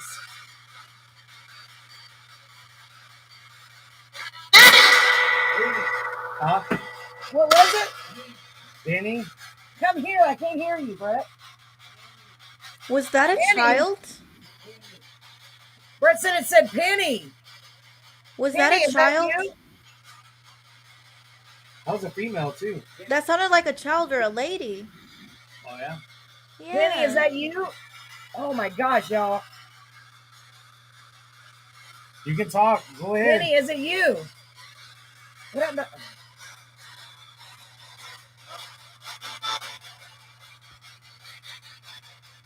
Can you tell us your name? I'm trying to be brave. Oh my Lord. It's Penny. I don't know what it said though. That does sound kind of like Penny. It's Say it Penny. again. She said Penny. Penny, is that you?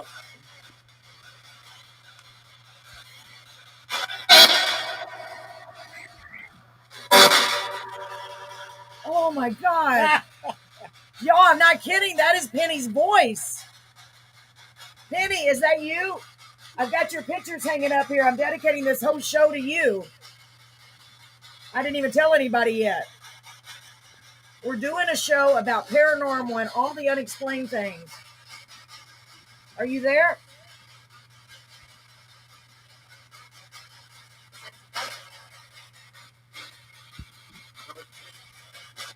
We got a male and a female. There's a male there too.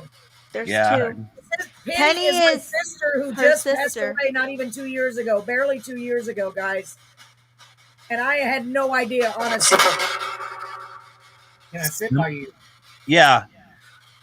I was like, yeah, I thought it said simple, but she always wanted to. I'm going to start crying, y'all. Not even kidding. Penny, you can sit by me. Okay. There's somebody else. There's a male there too. There's multiples. There's just, I don't think it's just two. I think there's more than two. Man, I want to come That over was there. a male, yes. I want to come over, Carolyn. You turn it. You No, can't that's as cool. I'm not doing anything. Who else do we have here? Who's the male? You are scared me. I'm such a chicken. You don't have to worry. They're not bad people. Penny, It's I the hear Day you. of the I Dead. felt We're bad to think that celebrating. I think about you and Mama and Daddy and everyone every single day. I miss y'all so much. We miss you so much. No. Did you say I know? It breaks my heart that you're gone. Who is the guy there with you? Who's with you? Is it Daddy?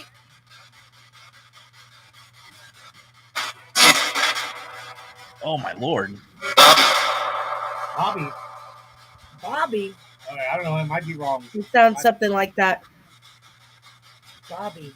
But that's a male. That's a male. Daddy. Is it Daddy? Could it be Daddy?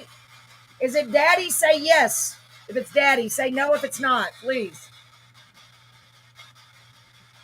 That's the thing, man. I really wish there was a better way to improve. Man, there's little voices coming in. I can't hear them all. There's Say a lot. I want to go over there so bad. What? Oh my God, y'all. That was clear as day. Yeah, but here's the thing. It's not coming out directly. And that's where I get kind of thrown off by this.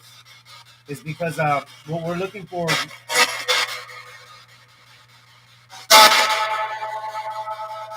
It's to say, it's repeating a name. Y'all, I am Bobby or not something. kidding. That sounds like my sister. I'm not kidding. It Penny, really does yeah, sound like- Penny is Carolyn's sister that just passed away. Yes.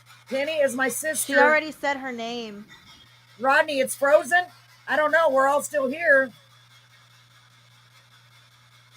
Yeah. Say something else, please. Okay, I have a question. How many of you are there? How many of you are there here?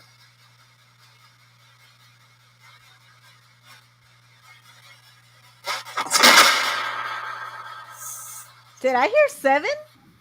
That's what I heard. 6 or 7? I don't know. Yeah, there was an S. It was an S. Was that 6 or 7? Rodney, what is freezing up? Are you having issues with sound?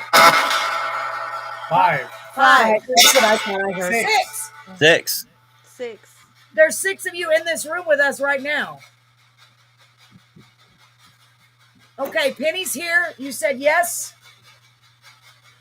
What about Daddy? Is Daddy here? Daddy, are you here?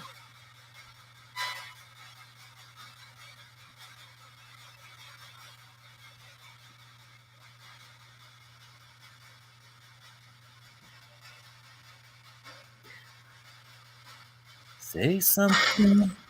Happy Day of the Dead.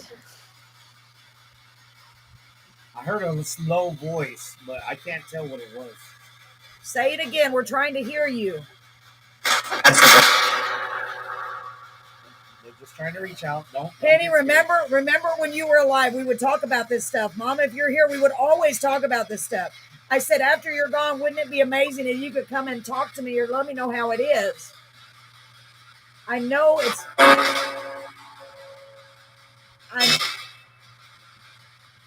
Are you okay? I'll tell you this much. This is more active than it was at K&E. Really? And we had a good show at K&E. Wow. I told you our house has got a lot of... Are you okay?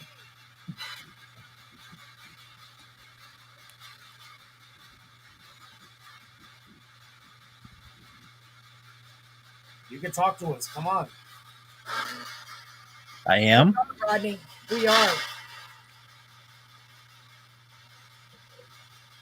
Come on. You're going to be all right. This is a safe place. Tell us who you are one more time. It's saying something like Benny or something, or Kenny. Oh, Kenny, or Penny, or is it? But that's not a. But that's a male. That was a male voice. That was a male voice. Yeah. Say it again, please.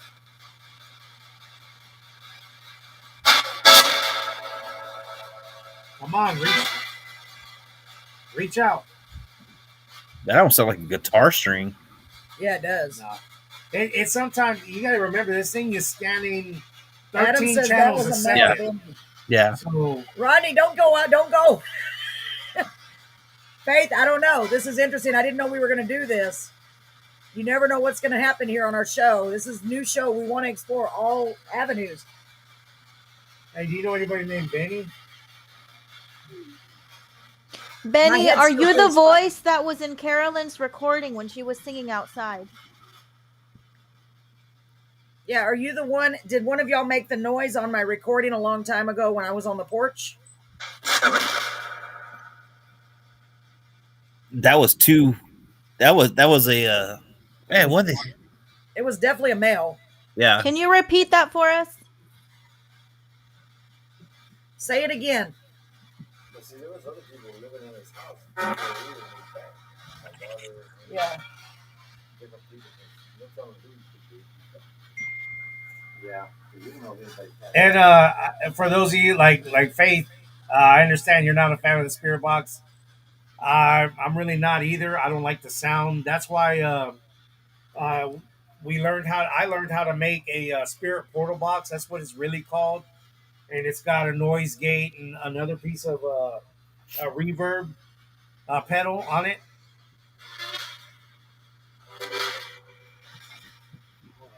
I turned it down. It's almost like someone seen.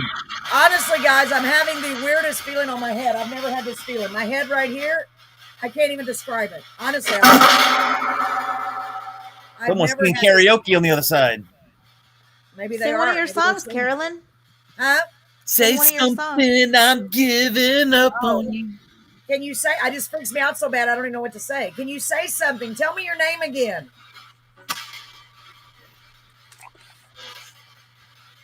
Real low again.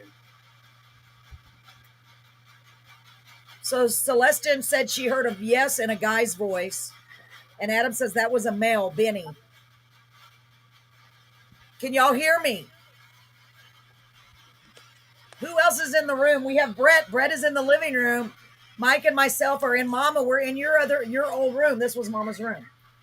Mama, we're in your room. This is actually where Mama took her last breath, in this room. Mama, we miss you so much, Mama. Penny.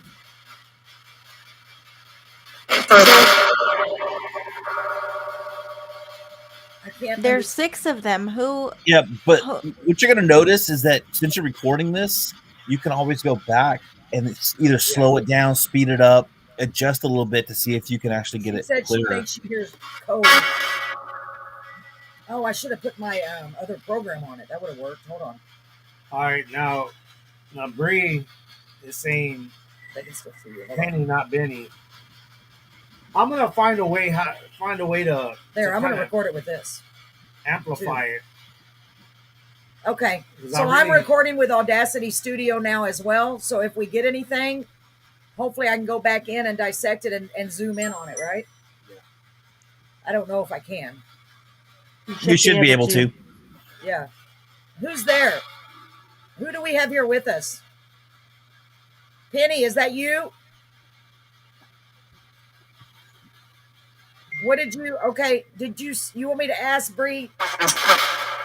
Wow. Ask me what? That was the longest.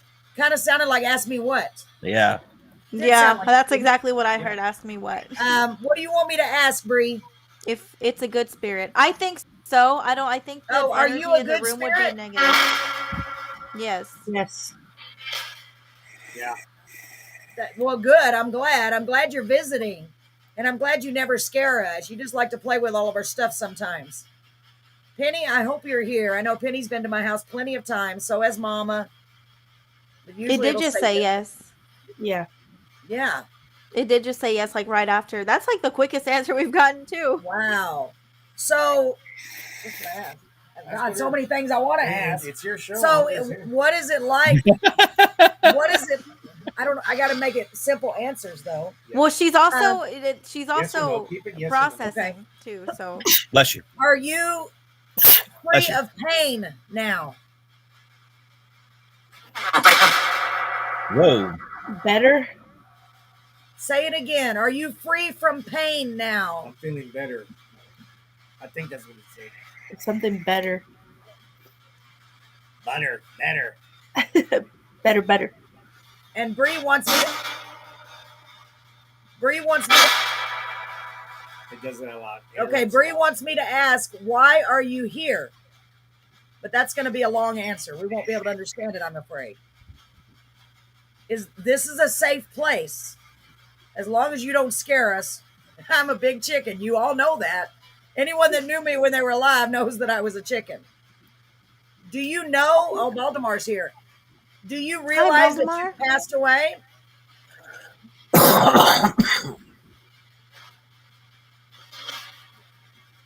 Have you gone into the light?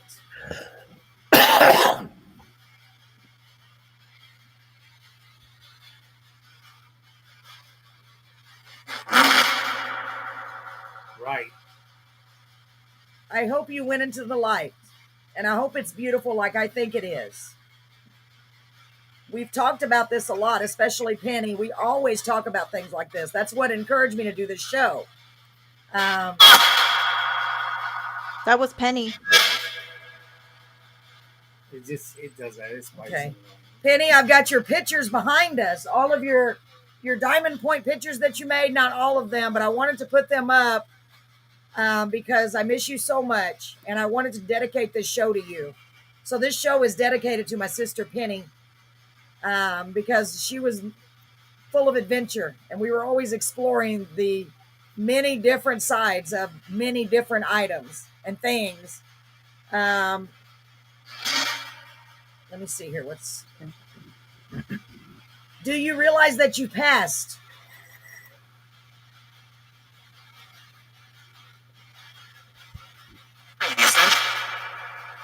That was clear, whatever it was. That was real freaking clear. I don't know what it said. That was a guy. That was a man's voice. I like that it's saying more than just the one word, though. Like, I know. he's actually What saying is your phrases. name? Give us your first name again, please. Bree says, I guess so.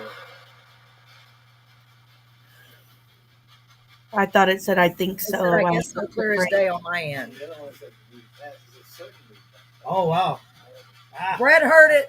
Brett heard, do you know you passed? And he heard certainly. Wow. So is Phil here? Phil, are you here?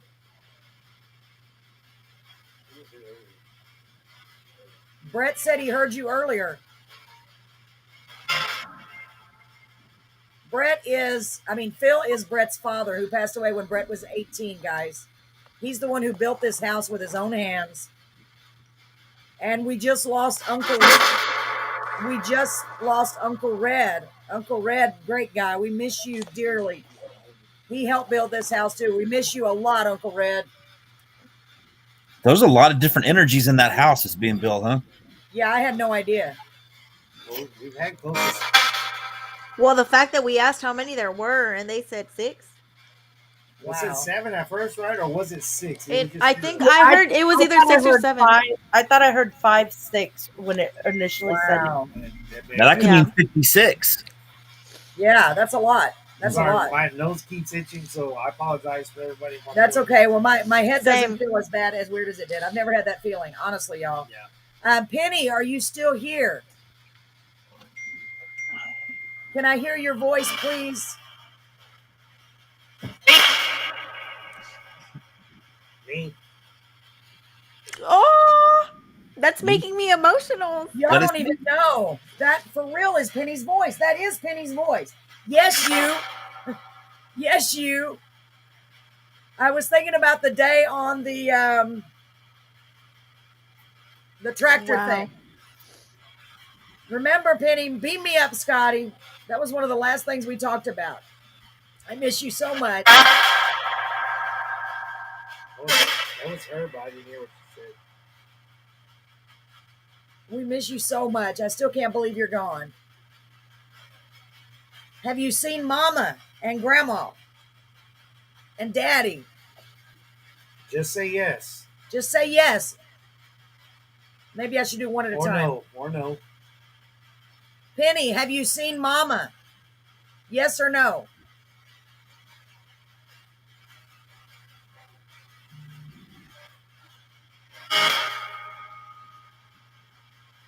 Try again. Penny, have you seen Mama? And I will, Baltimore.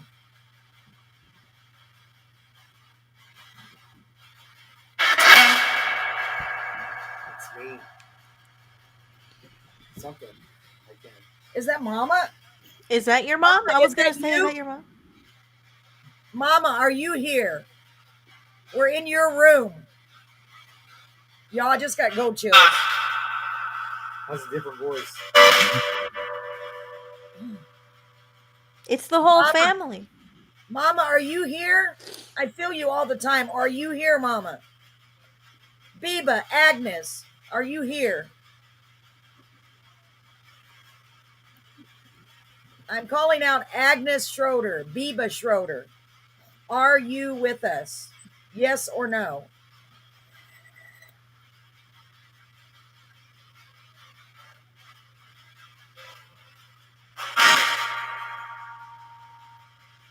I'm hearing things like real low. Real low. You have to talk loud. But I'm trying not to. Use all of your energy to make your voice heard, okay? I try. Oh my God, y'all, this is amazing. Penny, I know just that got chills. Y'all, this is freaking me out. Mama. I really want to go over there. Talk louder. Use all of your energy. I swear it sounds like a dang guitar riff. Dun, Yeah.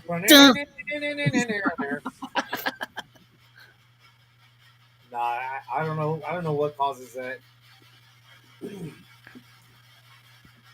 I feel like everybody's trying to talk over somebody. Like I feel Yeah. like they're trying They're to all decide in- who's going to be the Well, one they're speaking probably all for in everybody. like a room, and they're trying to all get through to get their voice heard. Yeah, remember, it's all energy. Yeah, It's, yeah. Yeah. So Okay, let's go back to Penny because I recognize the voice on Penny.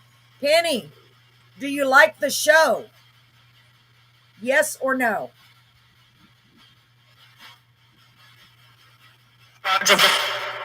Whoa. I don't know what that said. Penny, do you remember me telling you in 42 when you were in the hospital in a coma? I got your offs.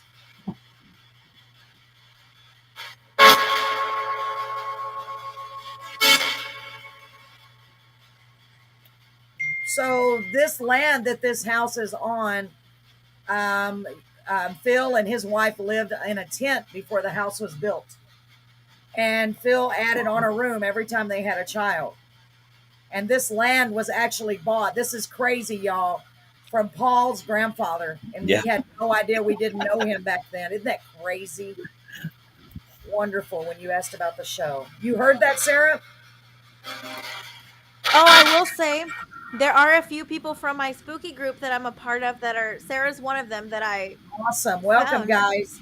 This is really the first episode, and I didn't know Mike was going to bring this, but I'm both amazed and thrilled because my curiosity. But I'm a big chicken. I'm a big chicken, y'all. I'm gonna be honest with you. I brought it on purpose. He bought it because I've had so many things throughout the years, right? Because I've known Mike a long time. Mama, can you say hi?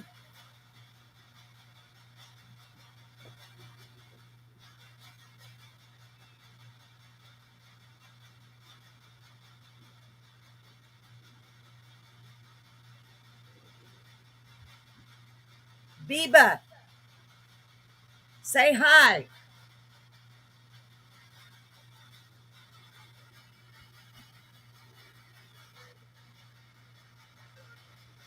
In the very.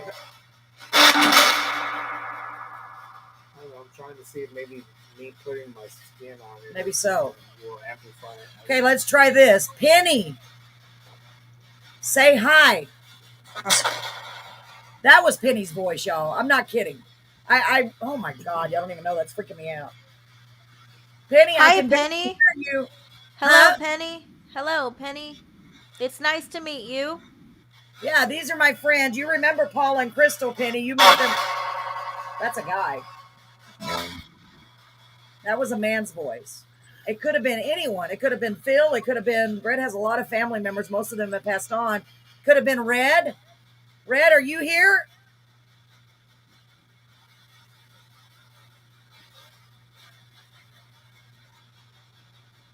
I'm gonna put some copper. What? Hey, Paul. According to Brett, he says they called your name out. Look, Red, the light It's behind weird. you is moving. did somebody call Paul? Do you see that, or is it just me? What? No, I see it. The See string what? light is moving Mike. behind you. The light It was is moving moving. on the wall behind Mike. Oh, it could be the wind. It could be the wind. Yeah, it is moving. Oh, jeez. It could be the wind. I was like, that's so cool. It wasn't moving before though. It wasn't moving before. It was completely still. No, you're right. Yeah, I don't know. Good eye. It's Penny. It has to be Penny. Penny. Let's just try it. Penny, can you make the lights change colors or go off behind us or one of the lights in the room? Now, Penny can do that. That'd be badass. Penny, you can do this. Penny, you can do this. You love this kind of stuff. She does You love love this this kind of stuff. She loves it. Come on, Penny. You can use my energy if you need to. I gotta see this. Yeah, if this works, y'all are probably gonna run. If this works, I'm sharing this on my side. Yeah, I think it's the wind. Yeah, I think it's the wind too. Brett's gonna turn on the big light. He's gonna turn off the fan to see if it's the fan. Penny, you can. That's Penny's voice. I can't do it. No. What happened? Brett said, "Hey, Brett." He heard, "Hey, Brett." That is, I'm for real. That's my sister's voice. I couldn't. It's my Brett. hearing is- Penny, it's Brett. It's Penny, Brett. was that you moving the? Is that you moving the lights in the back? Acknowledging your pictures. Oh, I thought you were. We turned off the fan just so y'all know. I don't know if Penny can really hear you. I mean, she can ask. Penny, can you make the lights move behind us? Well, they're moving now, so it wouldn't be. Hold on. Speaker was just barely up there. Okay, we're gonna slow them down. Where is wind coming from? Is the AC on? There's wind blowing on my face, and we have window units. Oh, the fan. I freaked myself out. Turn it off. We're turning off the fans in here, y'all. It's gonna get hot. I know, just for a second. Real hot. Real hot. It's getting hot in here. But it wasn't moving earlier. The lights haven't been moving the whole time. They just started. That Really? just started. Yeah. They haven't been moving the whole time. You can go back and look at this video. Like they were not moving, and I just saw them The like ceiling fan earlier. was They on the just whole started. time. So was the light, the fan. And when Liliana pointed it out, they were barely moving, and then all of a sudden they were like swaying. Wow. Penny, are you here? This is insane. Because I know Penny's voice. She's my big sister. It's your little sister. I'm not little anymore. Don't make fun of me. Oh, I miss her so much, y'all. I really do. Are you there, Penny? Anybody there? Anyone? How many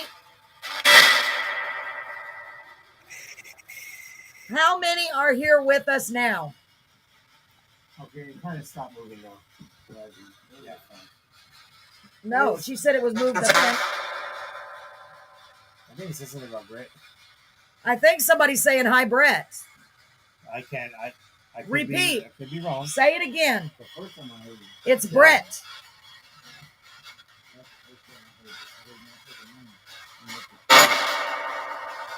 Say hi.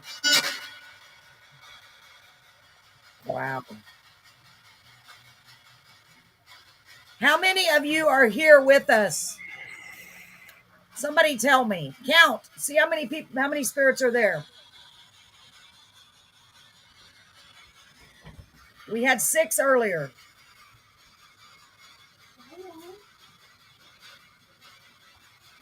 How long have you had that, Mike? I just now the ghost box we've had for over about 8 years. Wow. Now I just pieced together this whole thing for the show for K&E, and like I said, it's called the Spirit Portal, but I nicknamed this. That was clear. This is on clear as day. Say it again. Say it again. Well, the good thing is you have Audacity, so you can go back and actually pinpoint exactly what it's saying, and so you can, because a lot of times if you slow down, like it comes in like so fast. If you go back and you can slow down the speed, you'll actually be able to hear it better. Hey, I'm recording you, so if you have a message, maybe it will hear it, because a lot of times even if it'll hear something that we can't hear with our own ears. So if you have a message, let me know. Now, Mike, you're looking back at the light. It's not moving now. Yeah, it's not moving now. Moving. Can I share something with you? Yeah. So when we were hearing everything like so close together, my reception went to 2 bars, and when that stopped moving, my reception went all the way to 4 bars. Just catch it later. I don't know what. I don't know what you said. I heard you clearly, but I can't understand you. I've got it recording so I can go back and listen to it. I really want to come over and take a look at that box, because that's amazing. I saw it on. I've seen it on TV, and I've always wanted to actually look at one. I've always wanted to just experiment with it. Look up Spirit Portal Box, and all the direct instructions are there for you to put together. There's a girl out of Ireland that she breaks it down, real simple on how to put it together, how to connect it, and I watched her one time and I did it, and I'm gonna tell you right now, it's way better than. I'm gonna eventually upgrade the spirit box. It's gonna keep talking, but I'm gonna upgrade this one to a little bit bigger. Right. We're also gonna make this to where we don't have to plug it in. We're gonna make it to where it's portable, so that way we can take it. That was loud. I said, "What do you want?" We're just doing a show called Into the Unknown. I wanted to do this because we're always telling stories of things we've experienced, whether it be spirits or aliens or Bigfoot. I mean, we have all kinds of different things. I think it just said Mike, but yeah, that's Mike. This is my friend Mike. Y'all may know him. What's that? Oh, that's Paul. You scared me with that noise. I was like, now what I did is I completely eliminated all the noise. That's what's good about the noise gate. But the problem is it takes away from the little static. Yeah, I don't know, for some reason. So right now it's still on. If they want to say something, right now it's we can still hear on. them? It's just now we won't hear any of the little noise that we're missing. Okay, so here's a We're good missing chance quite a bit for you to say something, and maybe we can hear you clearly. Okay, so we're gonna try to be quiet for a minute. Okay, what is your name?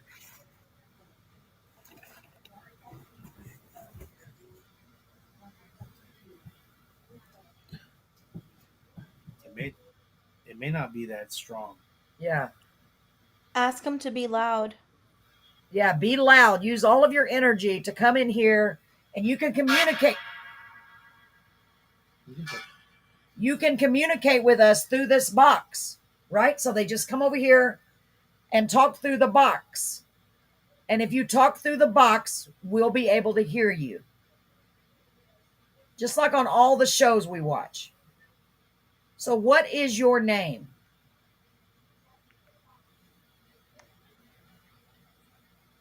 You got to say it loud. Come on. Loud.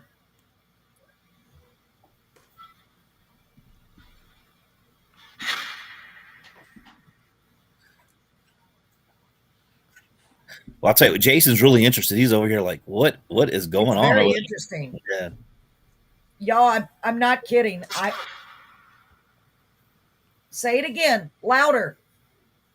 More energy. Come on, we can almost hear you. You almost got it. This is the clearest we're gonna hear you. But you gotta come strong. So come on, say something. I don't mean to sound bad or even mad. Yeah, we just want to be able to hear you guys. Use me. Use my energy. Come on. I'll let you know if I start getting cold. Well, my head still feels weird. I've never had this feeling. I'm not kidding. I've never had this feeling. Yeah. Y'all, I wish I could describe the feeling in my head. Come on. It's like a pressure in my head, honestly. Penny, let your sister know you love her. Well, okay, that was static. Come on, Penny. If that's you, Penny, tell her you love her. You can say miss you. Damn it, missed it. Son of a bitch. Daddy. Wait till he's done talking. It's hard. Yeah. Because they want to talk when you're talking. I love you. Say. That sounded like love you too. It kind of did, yeah. I love you. Come on, one more time. Who's a ghost? Strong. No. Come out real strong.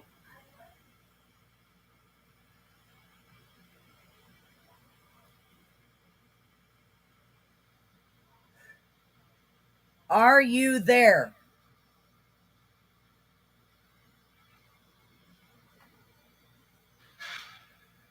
Yes. Yeah, I hear way in the background. Yeah. Yeah.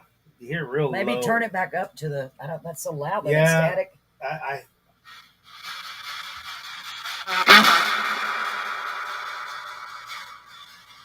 don't know what that said. Oh, yeah. Kelly said she hears. Oh, kind of does sound like I'm here. I'm glad you're here. Whoa.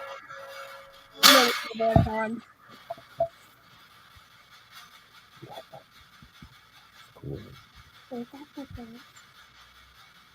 So we are on Facebook and YouTube Live, ladies and gentlemen.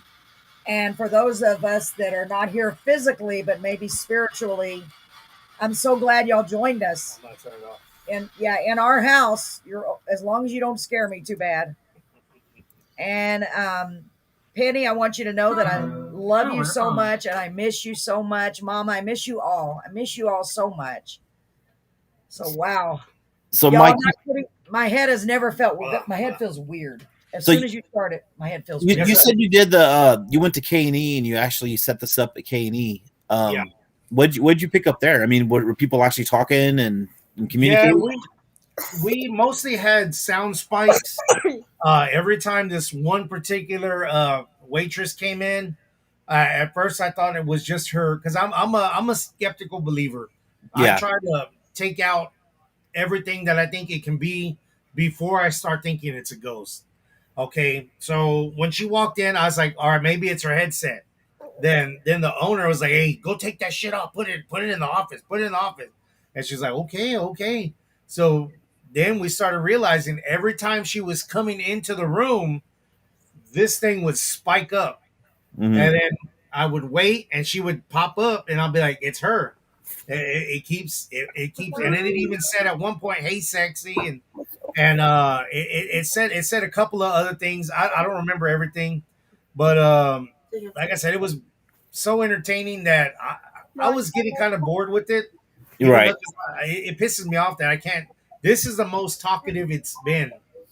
Wow. And that whole show. Now take it was still active.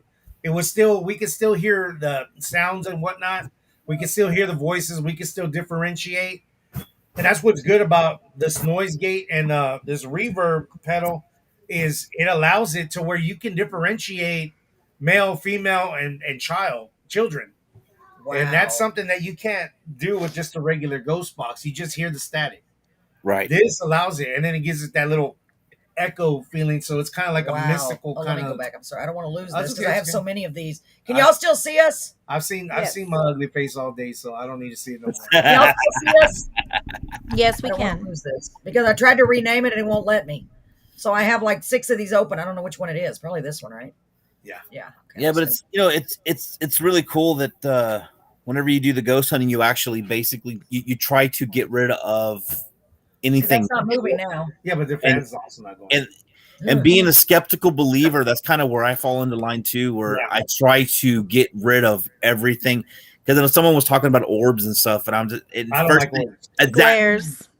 Because that's what we were talking about orbs before, and it was like it's just they're so easy to dismiss as being dirt or dust or dander, dust or particles. dust. Even like a glare off of something. Yeah, too. Let me hold on. Let me see. I'm sorry, guys. Let me see who else is here. Oh, Kelly's on. Did Kelly want to come on? And also, Baldemar, you want us to ask? We've already turned off the spirit box, but we can.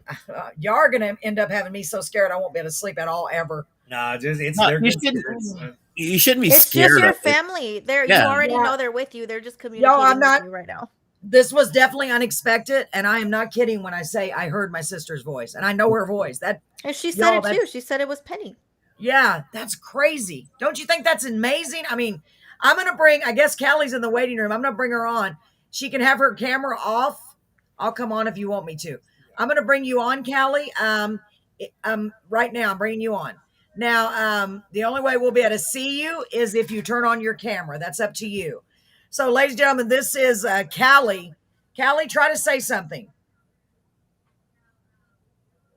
Mecca licka high, Mecca hiney ho. Oh, so he's saying, remember when we did the McClanahan house? Yeah, I still remember that. Gotta go to Chapala. All right, so what happened was there was some Balde was upstairs doing what was it? Was it the obelisk or was it the ghost box? I think it was the obelisk. Well, anyways, the obelisk the ghost box told him to leave. The boys freaked out, broke a little damn thing on the way down. Luckily, it was just a dollar store decoration and not something antique. And they ran down, Mom, I'm telling us to leave. And then Paula's like, hey, don't run, don't run. We're all telling him, don't run. And he's like, wait. He's like, what do you want us to do? Or something like that. I wish Paula was, But anyways, the ghost once again said, leave. And the boys started running the rest of the way downstairs. And their mom was like, well, time to go to Chapala. And they booked it, They left.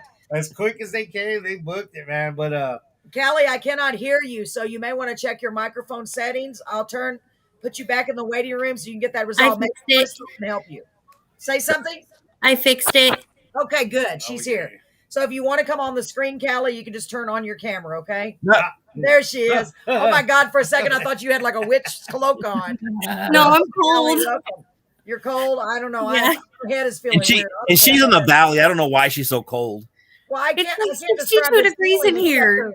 except for pressure in my head. It's weird. I'm serious. I'm not kidding. I believe you. As soon as when you barely got set down, I said, man, my head feels funny. Yeah. And it's not a headache. It's the evil I exude. No, I think it's because of the for real. That's weird. It's Now, really Liliana, weird. this is my daughter, Callie. Callie, this is Liliana. Hi. Yeah. And anyways, We're both going through some shit. We we are going to be doing ghost hunts pretty regularly at the McClanahan house. Now, I will say the McClanahan house isn't as active as I'd like it to be. You should just make it a point to come to our house and do your ghost hunts. Apparently, Have you been to the Bear Claire mansion? We've tried to, and they told us no. And then they turned around and let some other group do it. And the other group said, I'm gonna tell you right now, I go based off of historical data, and I don't go based off of demons. I don't go based off of supposedly some guy said that some lady was committed suicide on that land years before it was the Berkeley. I'm gonna tell you right now, if there's no historical data, I don't care. I don't care what you feel. I'm gonna go based off of what's on there. Now I will tell you that I know that Terrell Hall, which is right behind the Berkeley Mansion, is very haunted. They say especially in the kitchen area, ghost box. Oh, it was a ghost box. They said get out. Okay, yeah, get out. Well, anyways, in Terrell Hall, that's right behind the Berkeley Mansion, is very haunted. They said that that there are times where keys would disappear and move around or something like that, and then they'd have to yell at the ghost and say, "God damn it, give me my keys!" And they'd leave the room and come back, and the keys would be right there in front of everybody. Wow. My ex's sister-in-law, a sister worked there, and she would have hundreds of stories. I will tell you this: that there was a time where we went there, and I felt a hand grab my arm. You didn't see it, but they grabbed my arm like she was putting her arm through my arm, I was escorting her, and it was this. I did it. That's okay. I'm all chicken over here, y'all. Like, what's the noise? I had told my ex that I saw like a vision of a lady in a white nightgown with a bonnet, which I mean I could have been doing cold reading or whatever. I could have been something that I saw in my head. And she was leaning in, looking at me, and like she could see me. And anyways, I told my ex about it. Well, we went and did the tour the next day, and sure enough, I felt that, and it followed me all the way from Edda's room into where the back room is. And sure enough, they have it displayed, the nightgown. There's a white nightgown with the white cap, and they said that was Edda's. Oh my God! Wow. Come on, that's crazy. Yeah. Oh my gosh! And God, Kelly, you're freaking me out with that blanket on your head. Better? Thank you. Yes, it looks scary. I'm not kidding. I'm already so freaked out. As bad I'm sorry. as I think it's amazing. Yeah. But I guess I didn't expect that. No, I didn't expect that, y'all. I really didn't think we'd get anything. So well, I know y'all. I'm glad, but we've had a lot of stuff at our house. Everybody that knows me knows that. But go ahead. I'm sorry. You were talking about that. It's okay. Yeah, I would love for you to bring that over here to my house because I said we found this headstone a long time ago. Yeah. On my dad's part. And I found a second one when we moved in here. We found a second one. Oh, there was somebody. Yeah, somebody mentioned that. Like a buried headstone. Oh wow. Right. Yeah. On the body. No. No, we don't. I never dug. I've never dug. We Yeah. tried. We started don't to. leave it And we all alone. got freaked out. And we went, Leave it nah, we're alone. not doing that. Because that's right on your property, right? Well, yeah. When I moved into this place, the bulldozer came in and moved over for the septic tank and moved a bunch of dirt over.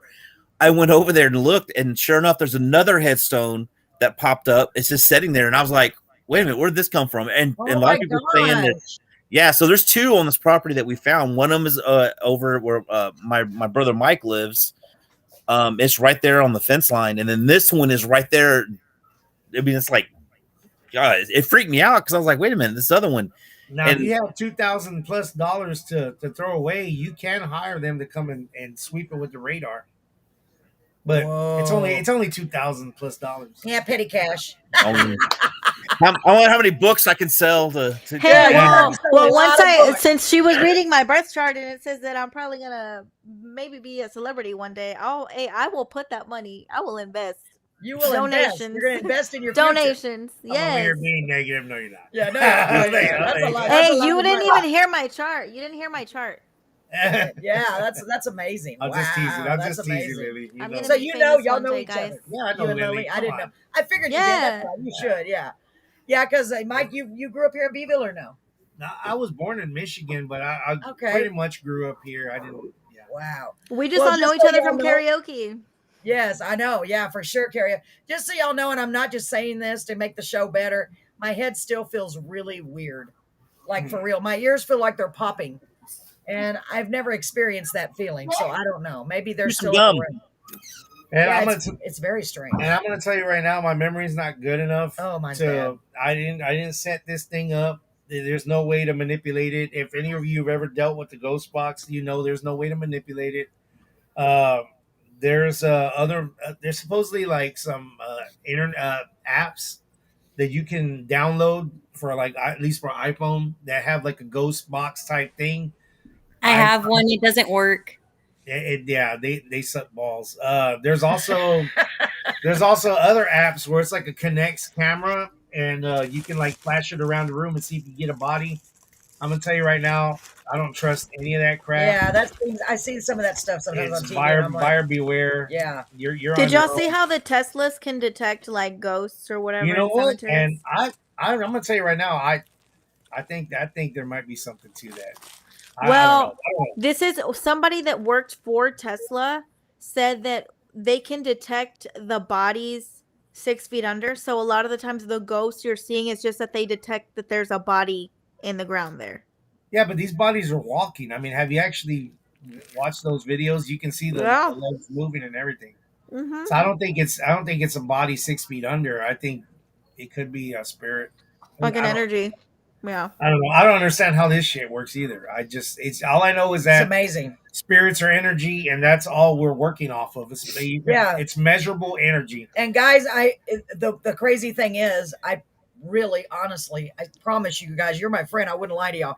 I really did hear my sister's voice. Yeah, I really did, and it I'll made take me your word for emotional. I'm just like, oh my God, and I've still got cold chills. Now, I mean, it's like she's still in here with us, and God, now that I know there's maybe 6 or 5, my allergies. Excuse me. That's okay. I know my nose is itching too. But anyways, maybe it's the spirits making her nose itch. No, they've been up my nose all damn day, man. They got to quit picking my nose. Up your nose. That's funny. But anyways, y'all can follow us on Ghost Hounds of South Texas. Yes, thank you. I think after the Christmas tree forest is complete, we're gonna go ahead and start doing like little monthly ghost gatherings where we'll try to communicate. I was even thinking about doing old fashioned seance type stuff. Oh. You got to keep in mind though, all the old seances were fake. Yeah. And none of them were real. Harry Houdini, believe it or not, Harry Houdini actually debunked pretty much as many of them as he could because he really, really, really wanted to communicate, I believe, with one of his sons, right? Yeah. Okay, and so he really wanted to believe it. He's kind of like me. I really want to believe that everything's a ghost, everything's, whatever. Yeah. But he tested them and they failed each time. Wow. And he even had his wife continue to do that, and she wasn't impressed. She never found anything. Yeah, there was one that claimed that Harry Houdini helped him write a letter to her, and believe it or not, the words matched, but it didn't match up to what his wife was expecting. And once she saw it, she's like, nope. Come to find out, he was a forger. He was a professional forger. Oh wow! Forgery artist. There's a lot of those things that they debunk later. You're like, oh, they. Well, So, back in the day, they were like almost like magicians, and magic is the same way. Yeah. I have a whole set of DVDs on how to perform a spirit, a seance using the old school technology that they had to make it. Need you. That's Yeah, You see, because keep in mind, even though I'm in the purpose of it's, I mean, ghost hunting, it's got to be declared entertainment because there's no guarantee that this is ever right. I mean, it could be. We could. I mean, I know you say you heard your sister, but it could just be some other DJ that just pops up every now and then. That sounds like her, and her name could be Penny. Like I said, I'm not saying that that's what this is. I'm not saying that this is a spirit. I'm not saying that it's a radio. It just so happens to answer questions on, and that's what we're looking for. Is when it answers questions on demand. On demand, yeah. Every quick response answers and. That's what we wait and look for whenever we're doing these whether it's using K2 meter, whether it's using the Ovilus 3, we're looking for direct answers to questions that we're asking. To where it's just not it's just a random thing. because if it's not a direct answer, I ain't trying to hear it. And I guarantee y'all by next week I will have dissected those recordings to see if I can make sense of any of them. Let me know and I'll come back and definitely because I'm really y'all know Brett already knows he's in the other room. He knows I'm hiding at the bit. We got to talk anyways with the cupcakes and everything coming up for the wedding. So okay. Oh, there's a wedding. I didn't even know. As a matter of fact, when you come over like for the cupcakes and stuff, I got the whole series on DVD. Oh, he's not coming over. Oh, delivery. Well, okay, you're delivering. But anyway, but we can actually set a time up if you want to come over, and I have that series all set up, and there's some crazy stuff on there. I'm like, what the hell? Yeah. I hope I don't see Jennifer back on yet. I hope she's okay. She had told me not to antagonize them, and I hope she's not upset. I'm gonna tell you right now, as I've been doing this for almost 20 years. If the ghosts are there, the ghosts are there. Yeah. You're not going to piss them off any more than what they're already pissed off if they're pissed off. That's true. We didn't do or say anything to them. Yeah, we're not here to antagonize. I've even invited ghosts to come back with me. And I'm going to tell you right now. I'll be right back. Yeah, go ahead. I'm going to tell you right now, 20 years doing this stuff. 20 years. Wow. I'll be right back. And nothing. Well, it's gonna be 20 years in 2022. Yeah. So I'm not, that's just me. And I'm a skeptic, and I don't even know what to say. I don't know why she left me. I'm about to just start dancing just to entertain y'all. Mike's Corner after hours. Hi everybody, I'm Mike. I'm trying to sound like her, but it's not working. No, it's pretty cool because I mean, you have that stuff, and people have to understand that it's all in the eye of the beholder. It's how you hear it, because even like EVPs and stuff that you hear, a lot of times there'll be a noise, and then you say what you thought it said, and then all of a sudden everyone hears that word. It's kind of like mental manipulation. Here, right? Let's see if we put the stool in the middle. Let's try that. I know we have everything. I haven't touched your crystals or anything. I didn't decontaminate it with my negative. And that's also another magician's trick. I mean, there's all kinds of stuff out there. Yeah. So, guys, interrupting. Jennifer is in the other room, and she reminded me that today is All Souls Day, so the veil is very thin, so it is easier for spirits. Isn't that what you said, Jennifer? Yeah, the activity. There's gonna be a lot of activity. There's gonna be a lot of activity. It's easier for them to come through. So maybe that's why. Jennifer, let's see if we can fit us. We might be able to. I didn't even thought about it. Sorry. That wasn't a good. What'd you break? It was me. I'm so clumsy. Do you believe in love after love? Let's try it. I really don't think it's strong enough. Hey. Oh, you gotta do that. Oh my gosh. The auto So tune. Jennifer said she'll do a cleanse on me, a sage cleanse when she's done. When we're Okay, done well, here. if y'all want, I mean, No, you're if good. y'all, No, okay. I'm enjoying 'cause having I'm not all of us. tripping. I'm gonna be sitting up high Sorry. now. My husband was just telling me I can only see your head. Well, now you Well, can now see all of now you me. can see everything. Hey, pretty cool. We got all three of us in here. I didn't think it was possible. I'll just have to lean on Jennifer. Lean So, on On me. me. There you go. Yes, that's our theme song, Yeah. y'all. So, for those of you who just joined us, I don't even see how many people we have. Let me see here. Oh, my brain, that just really. Oh, we got 7. It says we have 7. No. So, Baldemar, I feel that she's still here too because I've got a tingling on my arm and a tingling on my head and my back. I really do, and that's strange. I mean, I think they're always here. And, Yeah. and you know, since we Jennifer have sensed it when she came over. since we have Callie here, Yes. she has a story that happened to her in Gatesville that I don't remember because I had all kinds of crap going on. Are you talking about the contorted bear or There your you go. shoes? The contorted bear? Yeah, she has a good story about this. When That y'all got in here, that's good. You say good, but it's terrifying. It's fine. We get the folding chair out of the room. Okay, Callie, you want to go ahead and share it? Please do. Yeah. Okay. So it's when Dad was with Yeah, I believe it, Baltimore. Aaron and Caitlin. We're living in the house. We were living in Gatesville, and I was in the back room, and she was like in the front room, and I had this like really crazy, what felt like a dream, but it didn't feel like a dream at the same time, of this man who was like part bear, part man. And his arms were like super contorted. Like one arm went behind his back. The other one was like in the front, but like bent really weird.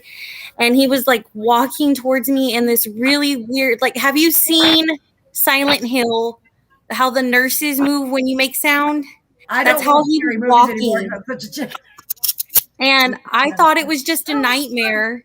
But it turns out my stepsister saw the same thing. So when we went to the living room, because we both woke up, we went to the living room and we started telling the same story at the same time, of like the same like description, and it just freaked me out. It scares me to this day. I don't even know what it was. I don't want to know what it was. So it was like a bear and a man, you said? It was. And it wasn't like a mermaid thing or a centaur where it was like half and half. It was like, okay, it was like a mixture, like parts of it like bear, parts of it were human, and like. Ugh. But it was like a dream. You thought you were having a dream, but yeah, wow, it was freaky. Yeah, we had a lot of weird stuff happen like that to happen. So you've had more than one incident in that house, huh? And you said in my life, yeah, in your life. Yeah. So share with us another one if you want to.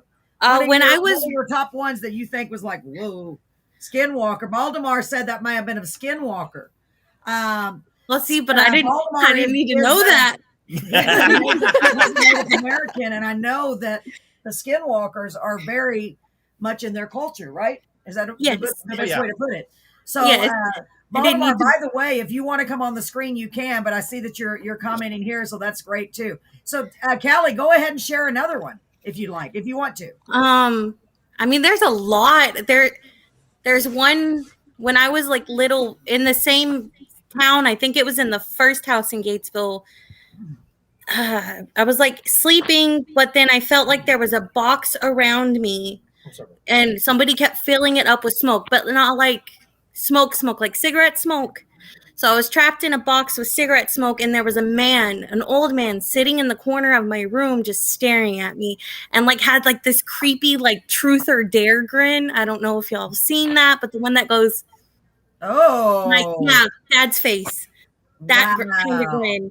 But it was more of a dream, or at least you thought it was. Right? Oh no, I did not go to bed yet. That was not a dream. You saw this with your own eyes while you were awake. That was like, wow. Wow. I got a lot more. So you had a lot of spirits. You had a lot of spirits in that house, it sounds like. Wow. That's like the house we grew up in. We had a lot of spirits, a couple of them, as a matter of fact. Go ahead, Paul. What were you going to say? The one that the one she was talking about, the contorted bear man, in that house, that's the house with the ghost cats. Remember the story I was telling you about the ghost cats? Yes. that's the house that all those cats were killed in, and they were haunting us. the Where he cats. locked. Did you tell? You haven't told that on the air. Did you? Okay, okay. Real. I'll tell the story real quick. Yeah. So I was with Erin at the time, and she kept saying that she kept feeling stuff crawling on her feet, and it would crawl up her body, up her legs, and then get to her chest, and then she would look, and they would be gone. And it would like pressure on your chest, pressure on your legs, and she is like little kids like, doing stuff. And just so happened the previous owner of the house came in there and said, "Hey, do y'all have any problems with cats anymore?" And I'm like, "No, we really, I mean, there's strays, but not a lot." And he goes, "Yeah, there was a den that we had that was converted from a garage into a den. Well, at the time it was a garage. He said that he lured all the cats in with cat food, and then he shut them all in there and took a hammer and killed every single one of those strays with the hammer." And yeah, I don't like that either. And he had no emotion to it. It was just like, yeah, I killed all the cats. No remorse. No remorse. Yeah, that's a psychopath for you. Somebody that does that to animals. And he just said the story, and I was like, oh my God, it makes so much more sense now. And then I started feeling them too, and it was like cats were getting on your feet, and they were crawling up your body and sleeping on you, and getting in the bed, moving around. And sure, we sold the house to somebody else, and then I went over there and talked to these people, and they're like, "Hey, I had this experience to where I had this cat going around my feet, and she thought it was her cat, and she looked down, there was no cat, and there's stuff in the cabinets that would fall out and stuff." And I'm like, "Oh, well, let me tell you the story." And I told her that story. She's like, "Oh, it makes perfect sense because the ghosts that were doing that were acting like the cats." So you would experience this, and yeah, isn't that amazing? That's crazy. It was nuts. And that's why I'm so excited that we're able to do this show, because there's so many stories from so many people, all different types. I mean, everybody has these everybody stories. does. So for those of you who are tuning in, please remember that's why we're here. That's why we all wanted to do this, because there's not very many places where you can come on or even just type it in, where you can just let us know. And tell your story. Tell your story, because we found out last week that there's a couple of similarities between Jennifer was talking about her near-death experience, and my friend Nina was on here, and they explained almost the exact same thing, and they don't even know each other. So I thought that was amazing. So just to have a place where you can come and talk about it. Is the light moving again? No, it was a ceiling. Okay. We just wanted this place so you could come and talk about it. Wow, that is crazy that he killed all those cats. Callie, you have another story you want to share with us while you're here? A bouncing ball boy. Dad, do you want to tell the bouncing ball boy story? No, go ahead and tell that one. Okay, so at my grandma's house, her old house, the one that my Uncle Michael's living at now, well, the same property, different house. Hold on just a second. Baltimore, you have a great night. Thank you so much for joining us. Good night. We'll definitely bring you on the show next time if you'd like to come on. Just let me know. Send me a message. Thank you so much for joining us. Sorry, folks. Go ahead, Callie. You're muted. You're muted. You muted yourself. My cat muted me. Yeah. It was the ghost cat. It was the ghost cat. Oh my I'm God. gonna take a hammer to that cat. Princess. That is so weird. I got mine have cats. Oh, I have two cats. I have this one and I have another one named Binks. Cats are witches. Yeah, especially Liliana with her black cat. What'd you say, Crystal? There are familiars. Familiars, yes. Yeah. Well, we adopted a whole family now because Brett fed one, and now he's bringing all of his relatives over here. I talked about on Carolyn's Corner last night. He's calling all of his friends, saying, "Hey, they're giving out free food over at that house." So now they're all showing up. Watch out! Go ahead, Callie. I'm so sorry. You gotta turn into a cat house. No, you're good. My cat keeps getting up and down. Oh. So every time I would spend the night at my grandmother's house, I'd feel like we slept in the living room on like an air mattress, and every time I'd fall asleep, I'd wake up in the middle of the night with like a bouncing ball beside the bed, and it sounded like it would go down the hallway and back up, and it would just sit there bouncing at the side of the bed. I remember it scared the crap out of me when I was little. And I never told anyone until I got older because it was just one of those things, you know? Yeah. And then it turns out that Morgan and Sierra, right, Morgan, Crystal? Sierra, and Jocelyn have all experienced it. Wow. Their story is exact. Like identical. And the first person I heard tell me the story was Jocelyn. And then Callie told me the story. And then I heard Morgan and Sierra talking about it, telling the grandparents about it. And this was at your grandparents' house? Their old house, yeah.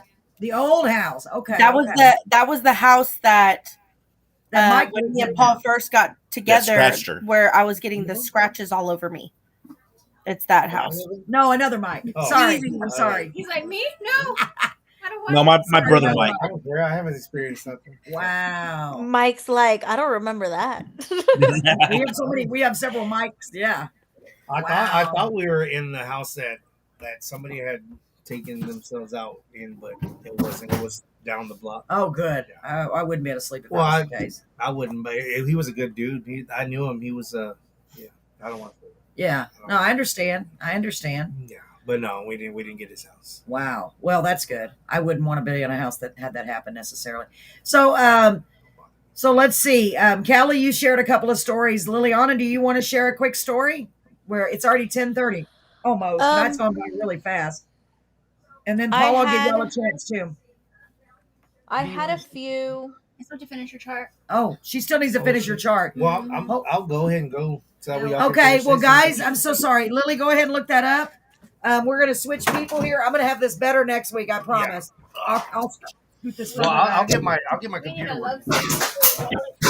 Oh yeah, my wallet. It fell out of my pocket. You know what? A love seat. We have one in there. That would fit. We have everybody. A therapist couch. A therapist couch. All right, thank y'all. You're welcome, Mike. Thank you so much. Take care. Wow. Keep in touch, hon. Bye, Mike. But I need to get somebody over to help me because there's no way I can do this. So. That's all of the PVC from the backdrop that Brett worked so hard on, and I just tore it down. I'm a terrible wife. Oh, you know, you said PVC, and it brought me my memory real fast. Carolyn. Yes. I'm going to start working on my sound studio so we can start recording this audiobook. Oh, wow. That would be amazing. Scoot this I've way. started doing some research on it. So make sure your husband can see you. I think he went to bed. Oh, but yeah. He did tell me when I came in. He's like, why can I only see your Thank head? you, Mike.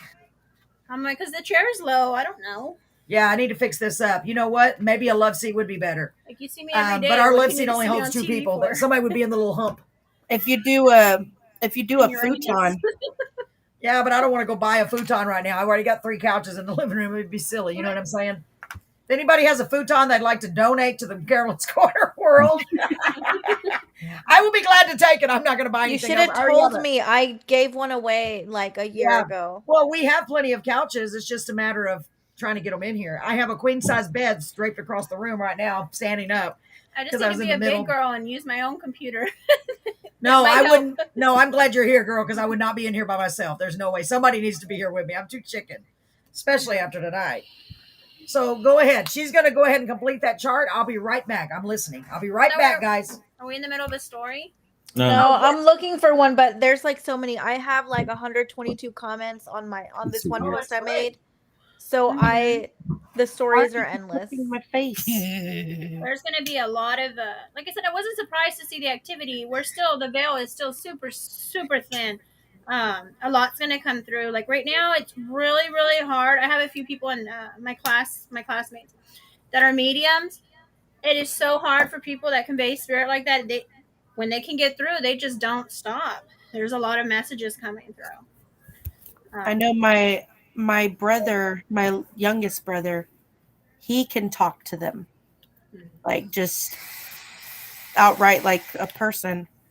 And I've told him in the past, like once you learn how to actually like channel that, I was like, you can do so much. But that's part of the whole witchy thing. That's my mom's side of the family. There's programs to help cultivate that. I can do it too, but I still resist it a lot. I get information, but then how do you say it? I don't always convey it well. You know what I mean? I can understand the message, but I can't always pass Like that in message on accurately. So I try to just keep that close on my own personal family. But my grandma has been like nonstop for 2 days, and that's what Brett was telling me to tell y'all the story. Wait, my youngest, she's homeschooled, and I teach them all the Sabbats, all the high holidays, and we were talking about Dia de los Muertos yesterday, and I always put up my altar, um, and there's these set of pictures that I use every year, and I usually put them back in a certain place. They could have only been in 3 places. I checked everywhere, can't find them. I'm having a meltdown, right? I feel like super anxious. I have to complete this. I have to do it now. That kind of urgency in my spirit. And I was almost in tears. I remember calling my husband. I know it sounds dumb. I was like, I can't find my dead people pictures. And he's like, what are you talking about? I'm like, I can't find them. So I was showing my 6-year-old, like, hey, this is how we remember them. This is the altar. We watch Book of Life, Coco, all that. Couldn't find the pictures. And I was like, it's okay. My husband called me that. It's okay. You have a printer, print out another set. It's not a big deal. I kid you not, my computer wasn't having it. It would not let me save the pictures to open them in another program and print them. And I'm like, excuse you? Really? So I tried to do it on my phone because my printer can link to my phone. My printer would not connect to my phone. And I hear it. I'm like, Grandma, what the hell? Like, stop. What is this? I need my pictures. And I kept going through things over and over and over trying to find them. And I just had this feeling to go to my room and pick up this book. I did a long study of epigenetics and genealogy in January and ancestry. And there was a book that was written from my family when they first came over. And I was just called to go pick up this book. And I pick up this book and all the pictures fall out. But what's funny about that is it's more my family than my husband's family. These are people that passed that I never knew in this life. And I would never think to put on that altar. And it was just funny because I was like, okay, Grandma, I get what you're saying. You want your family on the altar this year. You don't want my husband's family to be all over. You want it to be about you. Got the pictures, put them on, and I felt calm.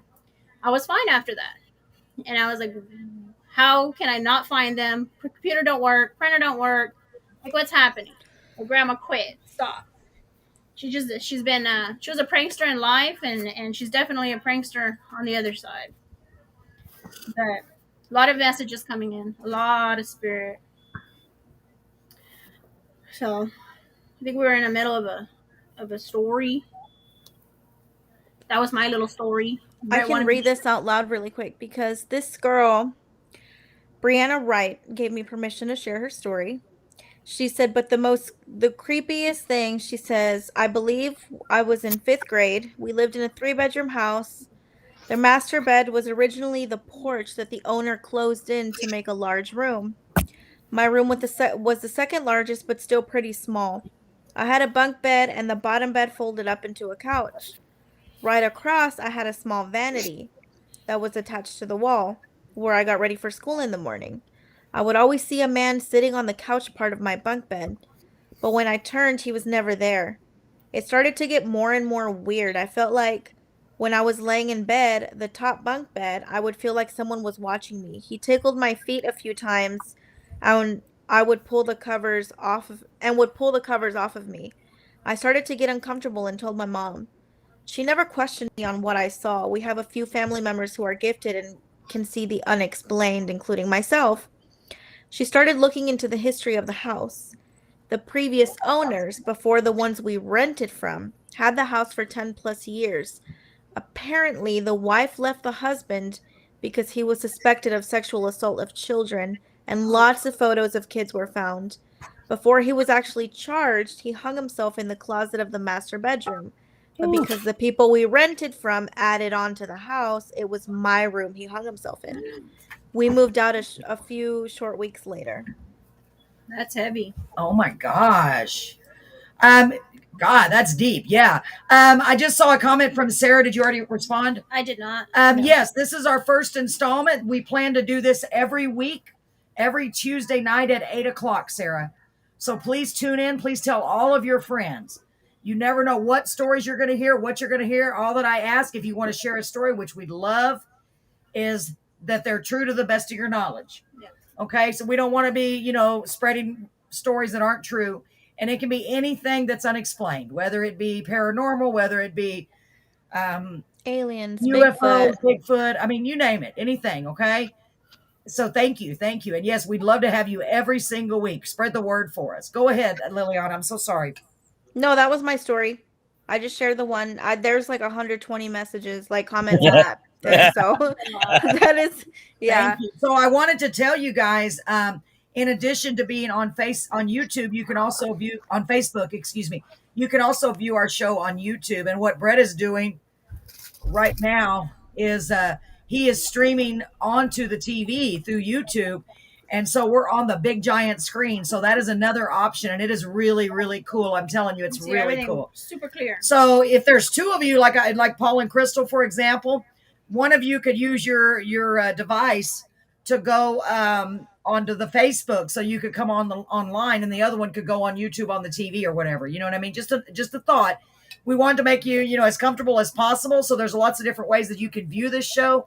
It's new for us, so we're just learning all of the ins and outs. And I know we have some hiccups. We're going to have hiccups, unfortunately. So I appreciate y'all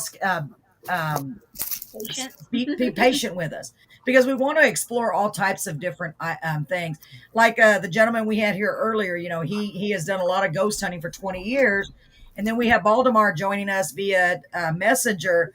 And he does ghost hunting and Bigfoot research, and he's well known in our community here in Beeville, Texas. Do you have, let's see, so Liliana, there went Callie. Paul or Crystal, did y'all want to share a quick story? You still have to finish this, right? Yes.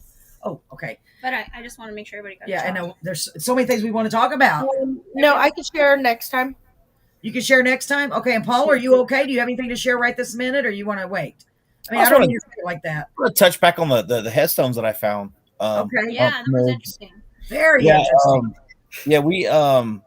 We accidentally came across these things, and like I said, when the bulldozer came over here and moved this one out of the way, and I found it was crazy. I know there are some things on this land that I know there's a lot of spiritual energy attached to it. Because this is a brand new house. I know there's stuff that I can still feel that's going through, but nothing bad. I don't have the desire to walk through my house with all the lights on. I know other people do. You don't have the desire to walk through the house with all your lights on? Or off? Yeah, I mean, if they're off, they're fine.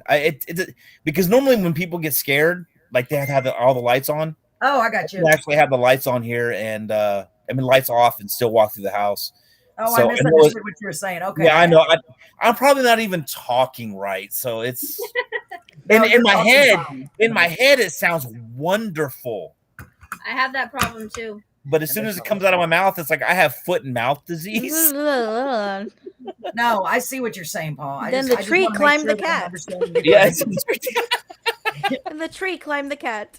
It's like, I know what I'm trying to say. Kind of freaking me out. I'm like, y'all talking about cats, and you all have your cats with you. And you know what's funny? Actually, real quick, sorry, Paul, but touching back on that, remember when I mentioned that black cats like follow me? So I went to my friend's house in Lake Jackson, Texas. I was there for a while, like a few hours. When I left, she knows the same story, like black cats follow me, and I own a black cat that picked up a stray. The only cats that will actually approach me are black cats for some crazy reason. There was a black cat underneath my car, like under the back door, like right in front of my tire. And she's like, oh my gosh, she's like, there's a black cat right there. I was like, yeah, they follow me everywhere. She's like, that is so weird. Wow. That is very, very weird.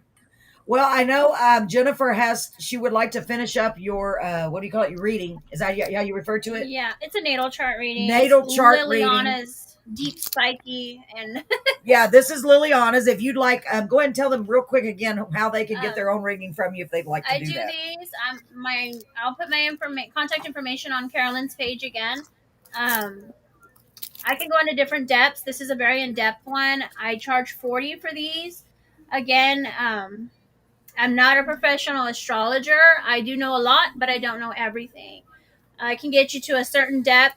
I'm still always learning and evolving.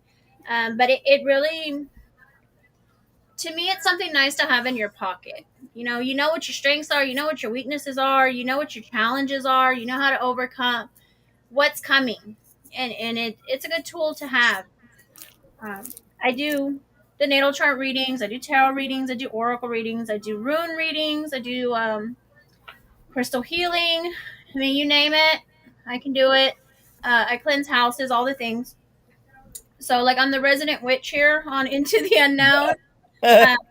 We'll talk one day about as odd as that sounds to me, y'all know me. All the loaded connotation with that word. I don't do medieval witchery. Again, like we talked last week, I have a cauldron, but I don't use it like that. I don't do spells. I don't do all that. She's not a satanic witch. No, nothing like that. More of a It's earth or a nature spiritual. Is that that I have a question. Is that like Wiccan? Because no. Okay, because my mom's mom, she said she studied that, and I think they were. I don't know what they were, but there's a lot of the same. They did spells. Well, Wiccan's more New Age. If I'm okay. correct. See, I don't know. Yeah, it was created in England in 1845, I believe. So it's a newer version of multiple pagan religions just smushed together, and it's Wiccans actually worship the triple goddess, and the duality of the god and the goddess. It's a form, but it's just not my form. It's not my practice. I do study it, but I myself am not Wiccan. I'm kind of just a compilation of everything that rings true to me. Right. And I was just curious about that because I hadn't had a chance to ask you yet. I mean, so are you a certain witch under a pagan category, or do you just practice all the pagan religions? I would say I'm just spiritually eclectic. Like I said, I did my genealogy. I know what pantheons my family comes from. There's Irish, there's Scottish, there's New Orleans Creole. There's a lot of Scandinavian, Norse mythology in my lineage. And I try to stay true to my lineage because, cultural appropriation is a thing. But my grandma was French, Canadian, Indian, a lot of things like this. She was actually born on a reservation in Quebec, in Canada. Wow. So you hear about the residential schools and the mass children graves. Well, that's my lineage. That hits really close to my heart. But growing up, my parents weren't religious, but they weren't anti-religious either. I do believe in God. Call him by a different name. I prefer Source or Great Spirit, but I do believe in God. I believe in Jesus. I mean, Jesus is my homie. I have studied extensively about Jesus, and I think what we experience across all cultures and all religions is a lot of the same things. We just call it by different names.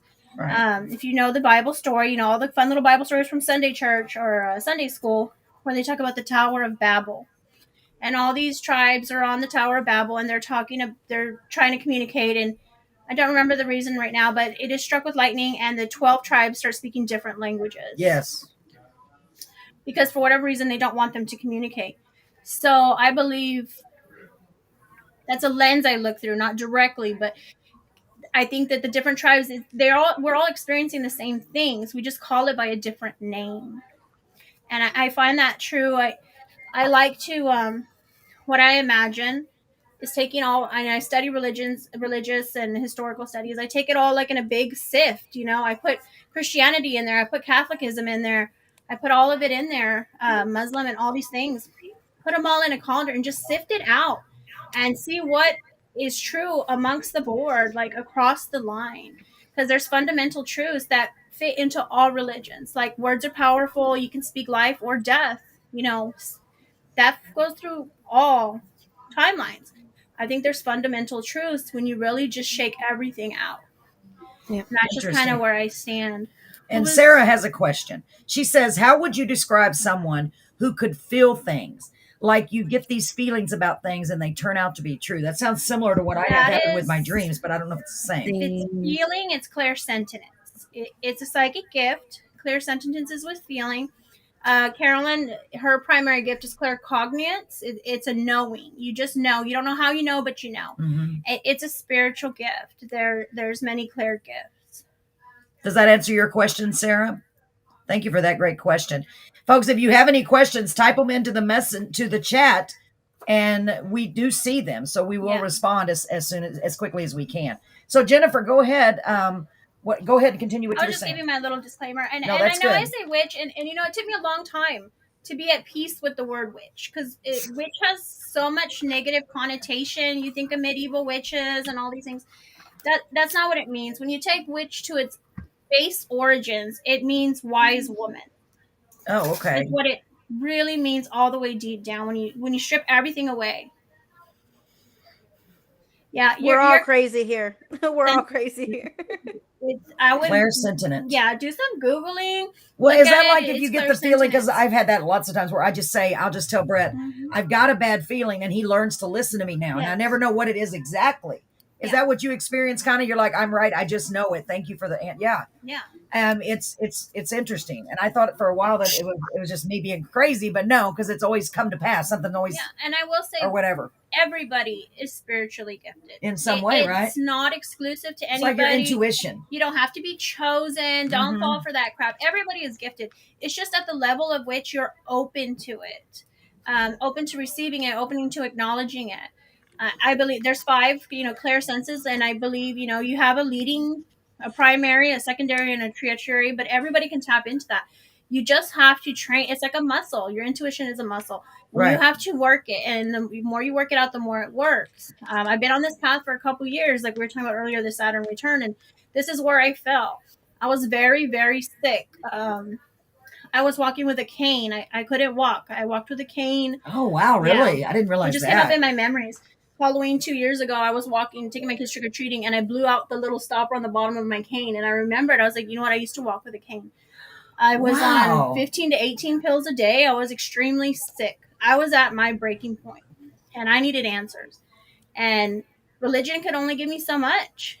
And so then I would turn to psychology, and psychology explained a little bit more. But I think there's a link in between, your body, your mind, and your spirit. It's a trinity, a trilogy,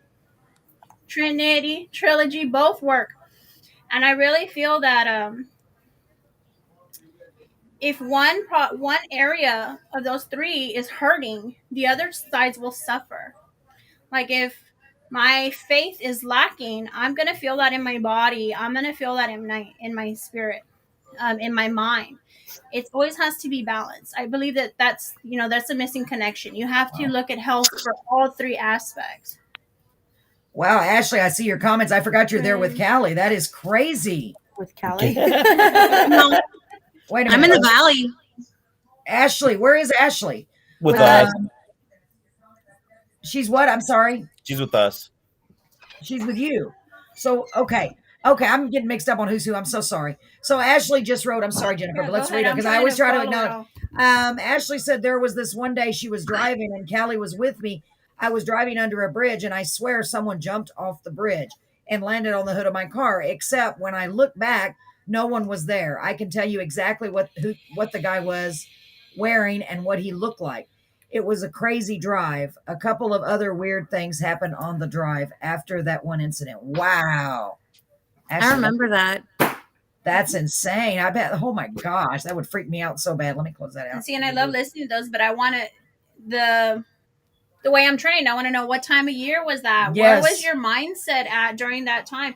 What was going on in your life? True. And that's it's like we need to start it's a big documenting picture. When something happens. We need to write it down. And myself, I don't do it. It's a big picture. But I want to now because that way I can say I do it in my dream journal. I keep my dreams. See, I've always wanted to. Sarah also said she has dreams of her sister being here and me saying, "What are you doing here?" Then the next day she's in Georgia. She lives in Missouri. Wow. You're just jumping timelines. Jumping timelines. Yeah. You're in your stream space, you're transferring to another timeline. Like that's either happened in the past or it's gonna happen in the future, and that's what you're seeing. But until you can until we get to a point where we understand that, it doesn't make sense, and then someday 10, 15 years from now, she's gonna be in Georgia and that thing's gonna happen and you're gonna have that moment of deja vu. It's just a transcendence of timelines. Wow. So maybe you should write it down, Sarah, right? Mm-hmm. Write it down and start keeping a dream journal, because I did do that with one of my weird dreams. I had a dream that Brett and I, for some reason, this is terrifying. we were on a motorcycle. I don't know why. We don't even own a motorcycle. But in this dream, Brett was driving the motorcycle, and it was at night. Oh my God. And it was a beautiful night. And all of a sudden, all of the stars started falling out of the sky, like all of the stars. And I'm going, go faster, go faster. And he said, I can't go any faster. And I said, oh my God, it was like the apocalypse. It really was. I woke up I had it a couple of times. Oh yeah. It scared me so bad. Let me dig into that. Yeah, it was terrifying. It scared me so bad. I woke up screaming. And Brett goes, it wasn't real. And I go, because that's when most of mine occur during my dreams. Yeah. But it was so real. Like I was holding on to him for dear life, screaming, go faster. And he's like, I can't go faster. And they were just shooting almost like missiles, like, you know what I mean? Like they were almost like they were hitting us. Yeah. And it was getting darker and darker. And it was like almost like a meteor shower, but you could actually, it was amazing. It was so terrifying. I hope I never have it again. I know I have it. And I know a lot of other people in my spiritual community have it. It's a reoccurring dream of an asteroid hitting. Oh, really? And I really think that's a past life memory. Maybe so, or a future life. We were here, eventually too. We were here at a time where that happened, and it just stays there. That is lucid dreaming. Yeah, because I had the same thing. I had the same dream about the asteroid hitting, and I swear I was at a baseball game, and I could say I was at a baseball game with my son. And he's playing, and I was with Crystal, and I just see it hit the earth, and I'm like, whoa, this is nuts. And we know we need to leave, but you can't run away from an asteroid impact. Yeah. You just can't. I mean, just accept whatever's going to happen. You can only fight so much. Yeah. Exactly. See, and I was in a city, and I ran into a building, like a restaurant. It was like a restaurant type building. Same thing. Well, that's just where I was. To me, this is very interesting. Because I said last week, if us few have similar experiences, how many more of us do? So, it makes you wonder. If so many people are having a dream about an asteroid, now, no, we're in trying times and troubling times, right? But if so many of us have the same type of dream, maybe there's something to it. Oh, there's definitely something to it. I don't have my dream dictionary with me. I usually carry it religiously, and I decode dreams. But next week. I need a suitcase, man, to bring all my books. I have like 3 books over here. But there's meaning behind it. And we all have some of the same fundamental dreams. I think almost everybody has that dream of getting lost, your parent losing you somewhere, forgetting you. Yeah. That's a reoccurring dream for a lot of people also. Wow. And a reality for some of us. I have a reoccurring dream, and I've had it since I was a kid. And it's the same house. There's always like an extra room, and the room is like the only part that's different. The extra room in the house, it's always something different. Like one time it was like a theater, one time it led into a whole entire mall, but the house itself is like a little old rundown house, and there are porcelain dolls everywhere. Oh my gosh. And like porcelain dolls, they don't scare me. And I don't know if it's because I'm used to seeing them. I mean, I collect porcelain dolls, but not to the extreme of, porcelain dolls everywhere. But it's Sarah said, please don't say the door disappears. It's a dream that I've had since I was 8 or 9 years old, and it's the same house, and I've tried to figure out what house it is, because I know they say when you see things in your dream, it's because you've seen it somewhere before. And I cannot, there's no house that I've ever been in that looks anything like it. What was that? There's a house I go to in my dreams over and over and over and over. And then I know this is an experience a lot of people have too. How many times have you been to a house and you go in and you've been there before? You know where the bathroom is. You don't need a tour. It's like you've always been there. Yeah. I've had like Carolyn's house. Carolyn's house is designed a lot the way my grandma's house was, but in reverse. So I don't struggle. It's just a big circle. Used to clean houses for a living, and a lot of times I would go and I would know where things were. They wouldn't have to tell me what cabinet the cleaning supplies were in. Wow. And I don't know. It's just a phenomenon that a lot of people have. That's that claircognizance and that just knowing. Would it sound weird if I said I know exactly what house she's talking about? You know what house she's talking about? If you know what house I'm talking about, that is going to be weird. Are you me? No, what I'm talking about. Oh, okay. That would sound, but you never know.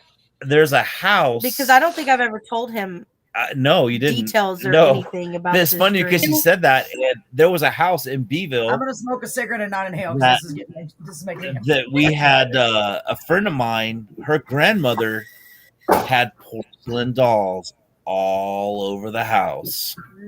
Really? Yes. Wow. And you don't not Crystal doesn't know about this house. You knew about it. I know exactly what the house is. Well, I always wish I could find the house that I keep dreaming about over and over and over. And it's on a road with trees going over the road like this, like a dirt driveway. And it's a big Victorian style home. And I'm always in that house hiding. I can see it. Oh my God, it's so scary. Yeah. And the weird thing is, I didn't tell anybody this because this is going to really sound weird. But I'm running away from that house. And in my dream, every time when I finally get out of the house, I'm running so fast. In my dream, I'm like an animal. I'm running on all fours and I'm hauling ass down that street that I can't make sense of it. I've had that dream. That's one dream I've had. Well, you could have easily been an animal at one time. Maybe. Your spirit was in an animal, and I don't know, but it's And I've that's had that very so many true. times. You hear a lot of those stories of reincarnation into animals. Do you think maybe that's what dreams are? Maybe dreams are reincarnations. Is that what you're saying? Maybe. Or maybe not dreams reincarnations, past but like experiences memories from the of past? past lives. Yeah, because going back to the co-connection with the whole asteroid thing that we're talking about, and you said that anyway, okay, talking about that. Now, if you go back and you look at ancient aliens and stuff like that, civilization on this earth that's taught in history doing that again real bad. is not it's not I think my sister's in here chiming in, y'all. probably not like For real. accurate Weird. because chakra headache. It's what not even- if it's so odd? I can't It's describe pressure. It's too much. you know it. it's Go like, ahead, Paul. I'm so sorry. It's freaking me out. Go okay, ahead. what if we had a civilization here before, like Atlantis? You know, they have these other civilizations millions of years ago. I mean, because they're finding all this weird stuff that it's called out of place artifacts, and some things. She's smudging me, y'all. Oh, I'm feeling I'm gonna really say, what weird. Yeah. But yeah, it's like, what if what if these out of place artifacts are actually true, and there was an ancient civilization before us that had technology, and it got wiped out. Well, not theories, actual information. Well, my mom, she would. Gosh, I know she's got to be listening because this is what she. Lemuria. Y'all know she was Yeah, always I mean, watching those shows about that My stuff. ancestors come Mama, from you hear Lemuria. that? Well, it's funny you talk about Lemuria and you talk about the other ones, and I was actually reading there's a book I want to read that talks about the star people who comes from Lemuria, who comes from these other galaxies that actually came to Earth, and it's crazy that how life could possibly be from other galaxies. That's what we were talking about the other day, wasn't it? About how you can feel the rain on your skin, but there's not actual rain. That's so weird that a lot of people have experienced that. And it was honestly, and for me, it was literally like the week before Paul had even mentioned it. Yeah.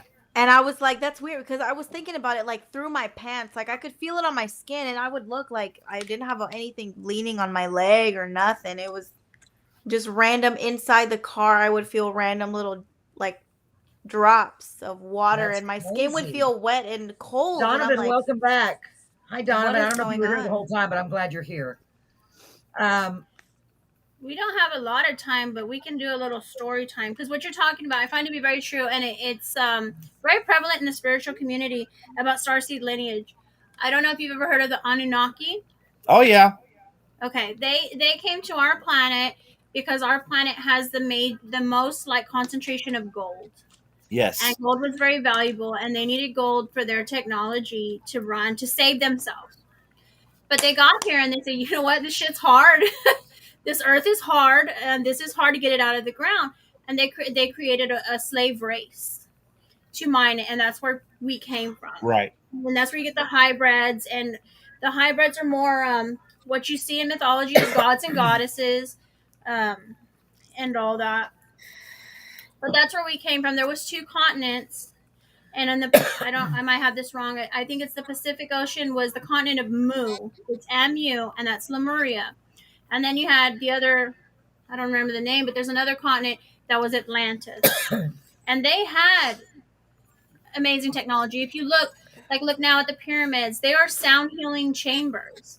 They line up with constellations in the sky. They line up with the chakra system. It's ancient technology that we couldn't even put together of what they knew. Lemuria were people that were very loving, harmony, vibration, peace, and Atlantis were more your scientists, technology, math, things like this. And when the Great Flood, because remember, in every culture, in every religion, there's the talk of a Great Flood. Right. That's true. And when this happened, so it has to be true, They flee to different places. I do have something here about star seeds. I can read you real quick, and I do have a star seed quiz that I could put on the website. Well, on the Facebook page. Okay, and Donovan, I'm glad you're still awake. Wake up. And I'm glad you're still here. Drink some coffee. Yeah, drink some coffee. I'm thinking about it, y'all. The star seed lineage. We are all multidimensional beings, and therefore all star seeds or star children. We've all had lifetimes in different places and in different forms. Science has proven that we're made of stardust. We do not only come from the stars, we are the stars. The interconnectedness of our universe extends through time and space. Starseed means one who has incarnated in star systems before Earth. Not everyone remembers their previous lives, and very few remember specific galactic ancestry and knowledge. Awakening to the fact that you're a starseed is a process of remembering. In general, starseeds tend to feel that our planet and humanity are alien. There's a sense of being different, misplaced, or from a different world, which is true. But starseeds absolutely belong here on Earth as humans. It's just a difficult adjustment at times, and unconscious memories of an entirely different existence make it hard to feel at home. Star systems are sometimes described as evolving from 5D to 6D, which is a lot of dimension stuff we can talk about too, quantum physics, while Earth is evolving from 3D to 4D. This isn't an exact assessment, but helps us understand how reality is not experienced the same across the universe. Starseeds are also drawn to astronomy, metaphysics, the paranormal, and have a strong sense of purpose, often questioning the standards of society, which would be everybody here and everybody tuning in. We all carry light frequencies or codes from our starseed origins that can be activated and transmitted to help and heal ourselves and the planet. Many things can act as a wake-up call for starseeds. Profound spiritual and near-death experiences, journey, dreams, and past life regression are all common triggers that help us remember where we've been and what we're here to do now. The soul star chakra is our gateway to the stars and other dimensions, so activating and working with this energy center is a powerful way to connect with star beings and star wisdom. For awakening starseed, soul seed gemstones. Okay, we're going to gemstones. Okay. I'm sure everybody heard about moldavite by now. There are trillions of stars in the universe, and any of them could be your home. Most likely, many of them are. Currently, several stars or star systems are getting our attention in the starseed community. In this worksheet, which I will share this quiz with y'all, and it goes into about all the things. But we've had other lives. Like I've said, Earth is a training arena for our soul's evolution. There's the Pleiadian system, there's the Orion system, there's Arcturians, there's Sirians, there's all different kinds. I'm sure if you deal with the extraterrestrial community, you'll hear about the Greys, you'll hear about the different ones like that. I'm very skeptical. Optimistically cautious, but very skeptic. And I think at what point that we have so many people having the same experience, how much room is there left to question? Yeah, that's what I was saying. If there's millions of people that have these same issues, how can it be false? Yeah, that's true. Another thing of being a starseed is you have a lot of trouble with the human experience. I don't understand my body sometimes. I look in the mirror and I'm like, why am I here? What is this? This is not me. And then I watch people in action and I'm like, that is so weird. Y'all humans are so weird. Why do you make everything so damn hard? That's what part of it is. I have those moments. That is so true. I know Paul's like, Wow. It's really a thing, and we can do like a whole show on that because that's gonna take hours. But I do know a lot about it. Wow. So you're taking classes, and what is it called? Spirituality, or what are the classes called? I'm just really curious because the books, the textbooks and things. What is the class called that you're taking? It's not a plug. I don't get paid to say this. No, I'm just wondering. I'm sorry. I'm just saying if she hears me because I know I shared it in the group. I know if y'all know Sage Goddess, she does a class called Soul Shift. This year we're working on alchemy. And it's in spiritual development. At the end of the year, you get certificates. Last year, I was an initiated priestess, a crystal healer, and I can't even remember all my other certificates at the time. Wow. This year, we're doing alchemist, elemental healer, and those certifications. Those things, yeah, the diplomas. They're accredited through the National Institute of Holistic Health. Wow. So they're very legit. Let me see what real quick what Ashley wrote here. Wow, that's interesting. Mm-hmm. She said, I've had a dream inside of a dream inside of a dream inside of a dream. Oh, wow. That's over and dreaming. Over before I actually woke up. That's the lucid dreaming. And like y'all were talking about writing it down, I did. It happened in a span of 28 minutes. Each time, I swear I thought I was awake.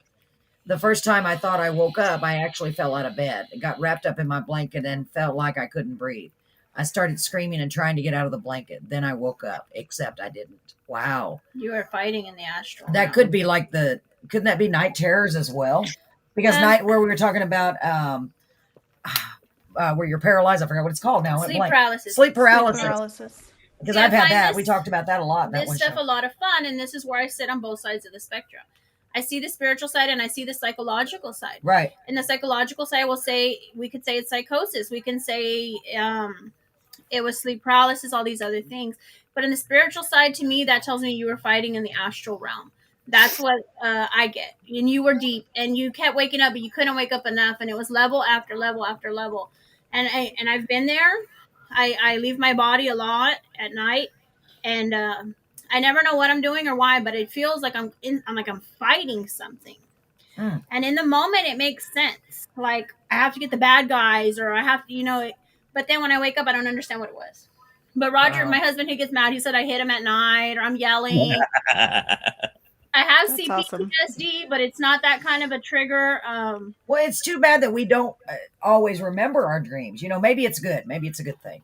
But, it's because sometimes you're like, I know I dreamed about something and it was big, but when I wake up, I don't know, maybe it's just too much for our brains to comprehend. Maybe that's why. There's a whole process. Like I ask my guys before I go to bed to make sure that I remember. There's a saying in psychology that if you remember your dreams, it's a message. If you don't remember it, disregard. But if you remember it, there's a message. There's a lot of subconscious replays that go on in your dream time, trying to make sense of things that happened in your waking hours. There's lucid dreaming, where you're in a dream, but you're aware you're dreaming. Then I have another layer on that is prophetic dreams. And that's what I've had. I didn't know at first, but now I know how to discern the difference. I have bad, horrible nightmares. And I used to be scared and wake up scared to death. Now I've trained myself to go back in.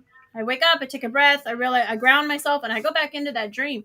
And I'll look at papers and TV screens, and I try to piece it together, or I will manipulate the story in a way that brings me peace. I don't know. That's just my process. Wow. Yeah. Interesting. So, because I have tried to do that too. Honestly, I have, especially if it was something where I was like, what does that mean? And I'll wake up just for a minute. I'll try to go back to sleep, but then seems like I don't remember it like I should. But then sometimes I have had that happen, like maybe twice in my whole life. I can't go back in. Yeah, I don't know. It is what it is. You can't rewrite it. It's going to come to pass the way that it was written, and I can't rewrite it. So is there any way that you can train yourself? Okay, say I'm having a dream like my prophetic dreams about the 9/11, for example, that I had, or about the tsunami that I had, and I know for a fact that I did. Mm-hmm. I remember little tiny pieces of it. Is there any way where you can help yourself remember your dreams more? I just ask my guides. I really do. Okay. And when I wake up, I may not write the whole dream because, it could be like 3-4 pages.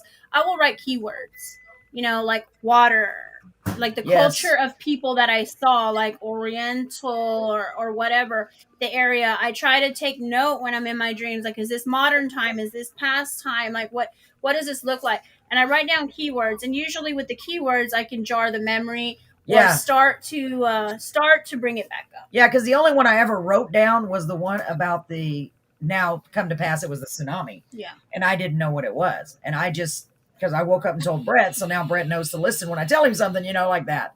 Because I just woke up literally like, I don't know what's going to happen, but it's going to have to do with water. Yeah. And there was this book that I read once about dreams, and throughout the book, it shows you like a little compass throughout the whole book. It's but literally at random pages. It could be in the front, the back, the middle, like in 2 paragraphs, in 4, like every chapter. And it says every time you look at the compass, ask yourself, truly ask yourself, am I dreaming right now? The author's like, pinch yourself, do whatever you need to do to test yourself to see if you're dreaming, because the more you do that, even in reality, when you're not reading the book, you're training yourself. So one day you're going to do it in a dream, and you're gonna realize, I'm in a dream. And then that's when you're gonna start being more aware of more. You're gonna go lucid, and you're gonna be like, okay, pay attention to what's going on, your surroundings and everything like that. And I've only been able to do that one time. Yeah. Wow. I to take control of it. Yeah, and honestly, like the greatest, it was probably one of the best feelings in the world to be that in control of yourself. Like, especially like, because the book literally tells you how to go lucid and how to fly in your dreams. It teaches you how to do all these things in your dreams while you're lucid. He always told us. And I'm just scared of heights. I can't imagine doing it in a dream.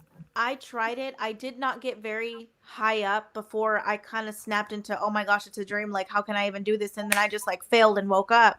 But that feeling when I lifted off the ground in my dream was one of the best things ever. Like I felt like a superhero, like superhuman almost. Train yourself. Like when you go to sleep, set the intention to do that. If I'm visioning or there's something I need to know, I go into my dream space with a question. I'll burn the herbs that I need to put me in that position. I'll burn the mugwort. I'll burn the skullcap. I'll burn the valerian root, and that'll get me into that vibration. Your brain waves. There's different. I would say settings, but it's not settings. There's different kinds of brain waves. There's alpha, there's beta, there's theta, and there's delta. And you have to be in a certain frequency to get certain messages. And that's part of my practice and how I get what I need to get. And there's a few comments here who wanted to address. Kimmy almost beat me up in her sleep. Was scary, pounding me in my back. Oh my gosh. That must have been terrifying, Donovan. Me and my husband beat the shit out of each other. Oh my gosh. Wow. I think I'm always hitting Brett, he says. Yeah. And Ashley says, wait a minute, is that this? Last time I woke up in that dream, I was walking down the hallway, already skeptical as to whether I was awake or not. So I stopped and started hitting my head against the wall to see if I was awake. I was hitting my head against the wall. Yeah. Wow. It puts you in almost a state of delirium. And that's where that fine line is. In Western society, they're going to give you medication. In Eastern society, they're going to say you're speaking to the gods. It's really a perspective of culture. Yeah, that was interesting when you said that when we first started all this, that some people, consider it a disability or whatever, or a mental illness, why other cultures consider it an ability. Yeah, schizophrenia is seen and is favored in shamanism in India. Right. They assume that you're speaking to other entities when here they just say you have voices in your head. So. Yes. And they want to shut it down fast. Yeah, they want to shut it down. So it does, it does make me, after you said that, I was like, well, that is interesting. Yeah. Because are they just medicating everyone that has an issue just kind of, I don't know. I don't know. The government is literally trying to take away. Yeah, but I don't like to get in controversy. I shouldn't have said that. But Ashley said she felt like she was we'll go into this whole conspiracy on the pharmaceuticals and because they're trying to shut it down. I mean, that's how they make the money. They poison us to calcify our pineal gland, and you can go there. You can say it's the government, but then using fluoride. Yes, we don't use fluoride in my house or aluminum in deodorant. But I mean, there's a lot of rabbit holes. Yeah, to say the least. I shouldn't even have said that. It's true though, but you do think about it. That would be a discussion for not live on the online. But it is interesting because there's a lot of different theories. There is. And I don't know. It's just bringing up questions in my mind that I'd never asked myself. like that. I was like, well, that kind of, you know what I mean? I always look for always question. Yeah, question you always your have to reality, question it. Question what you were taught. Because, you know, certain things you go through in life, you're like, did I really go through that? Or was it something, you know? It's all about the money. Yeah, Yes, that's true, Donovan. Money and, you know, and greed. Yeah. And cures don't sell. Cures don't sell. Unfortunately, that's true. That's so true. No money in it. It is true. So I know you didn't get to finish the chart for Liliana. Dun, dun, dun. We can, if you want, we can finish. Well, we can stay a few more. Whatever. I don't know what time you have to leave. I just kind of wanted to give the viewers a preview of what it is, what it looks like, what value there is in it. She will get this paperwork. I don't know how you're going to get this paperwork. I can leave it with Carolyn if you want to pick it up. Yeah, and it goes more in depth and it's a lot of pages. It's like 50 pages, y'all. It's a lot.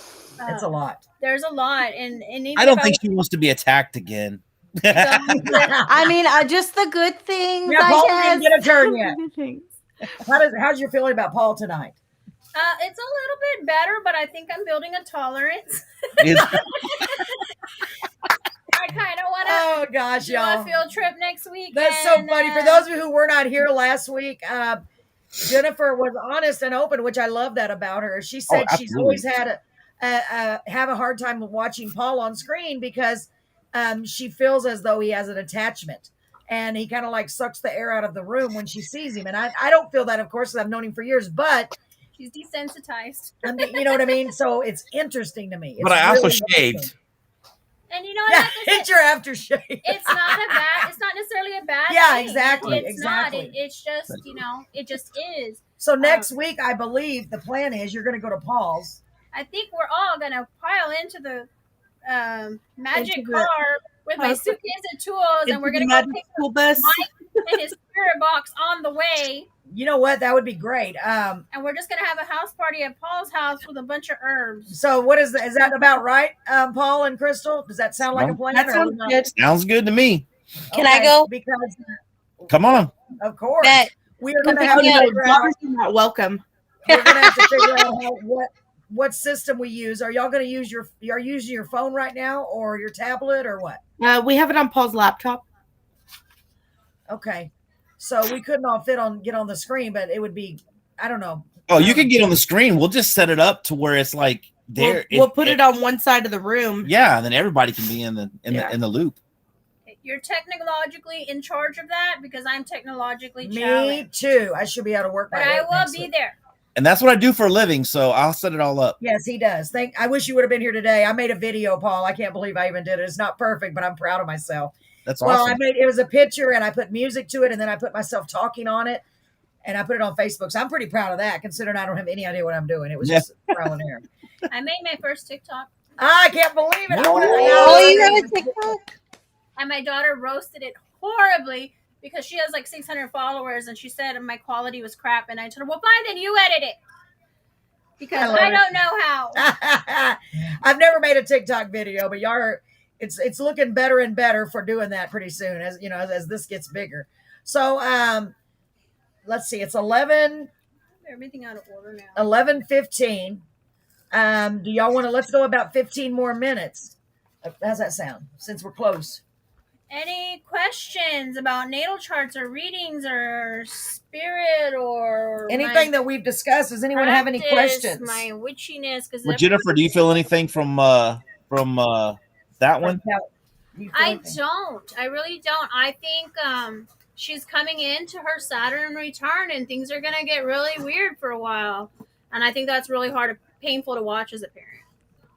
And me too. Don't worry, you're not alone. Are you saying that like stuff is going to get worse than it already is, or it's going to get better? Because shit's already bad. It'll get worse before it gets better. I mean, I did tell you that a couple weeks ago that it's just going to get worse before it gets better.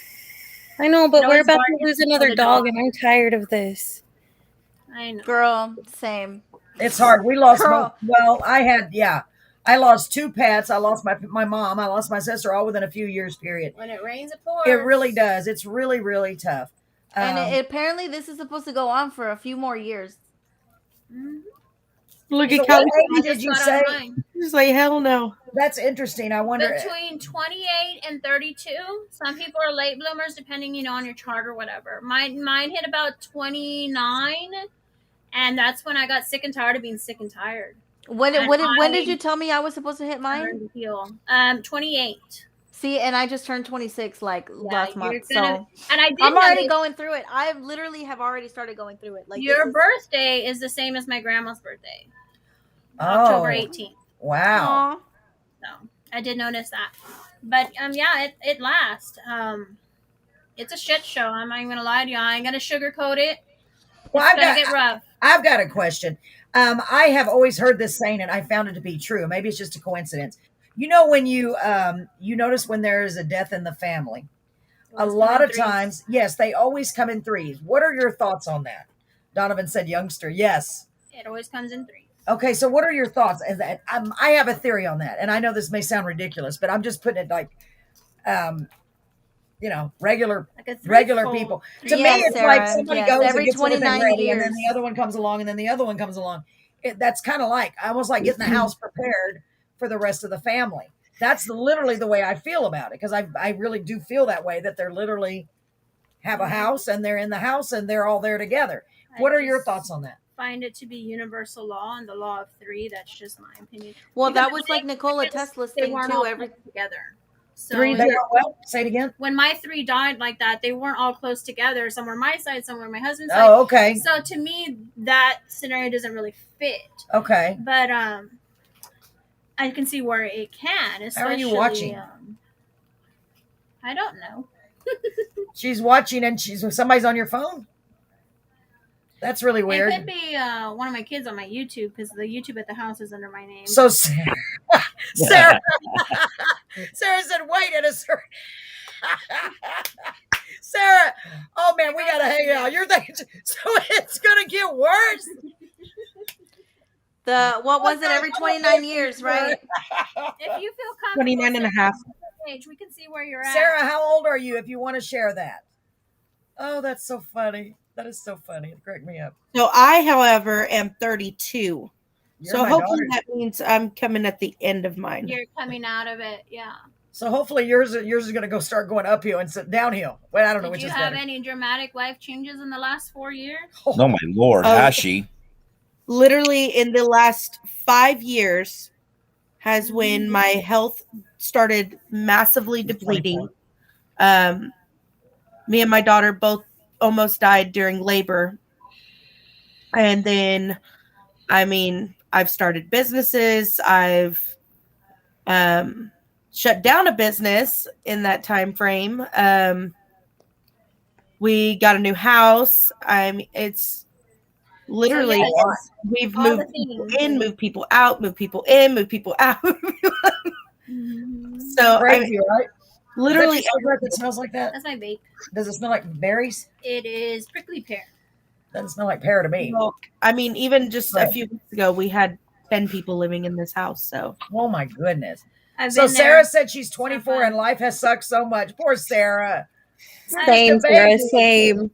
But I will tell Just a you, honey, baby. everything you're going through is not in vain. No. It is so that one day your platform will be authentic, and that when you go to tell somebody else about your experience, that there will be truth in what you have to say. I've been through the ringer, and if it wasn't for finding what I found, I wouldn't have peace with it. And like you said earlier, that you were, taking 18 different medications. You were walking with a cane. Wow. So about 4 years ago, I literally could barely walk. And for some reason, Paul does not remember this. Like, I don't know why. He just put it out of his head. I don't know. But I was literally going to 5 to 7 doctor's appointments a week. And trying to get it all, figured out, and what was going on and how to fix it. And just any answer would have been a good answer. Like, and people think I'm crazy because I'm like, at one point, the thought of cancer was in there. And then of course the lupus and the rheumatoid arthritis. And I'm like, you know what? At this point, I really don't care what it is. I just want to know. And people think I'm crazy, but it's like, I've been dealing with this for 16 years now. Yeah. And the not knowing is what eats away so much, is not knowing what your medical is, like how to even fix it, what to take, what to do. Yes. I know, like, I'm just at the cusp of that right now with the issues I'm having. I'm like, and that's what I was telling you, that it can be a long haul trying to figure out what's going on. I think it's what your calling is, and if your calling is huge, you're gonna walk through it. To make your platform authentic. That's what she's saying right here. She currently in school to become a mental health social worker, and I always made history to help others, and that's my purpose in life, is to help. But oof, I'm ready for my rainbow. And girl, amen. I'm right there. I just finished my bachelor's in psychology, and I did get accepted to my master's program, and I started in December. That's great. And yes, congrats. It'll come. It does, but I've told so many young people, so many in my lifetime, and now that I've been through a lot, still going through, but I've been through and recovered. You know what I mean? Mm-hmm. I always say, hold on through the bad to get ready for the good.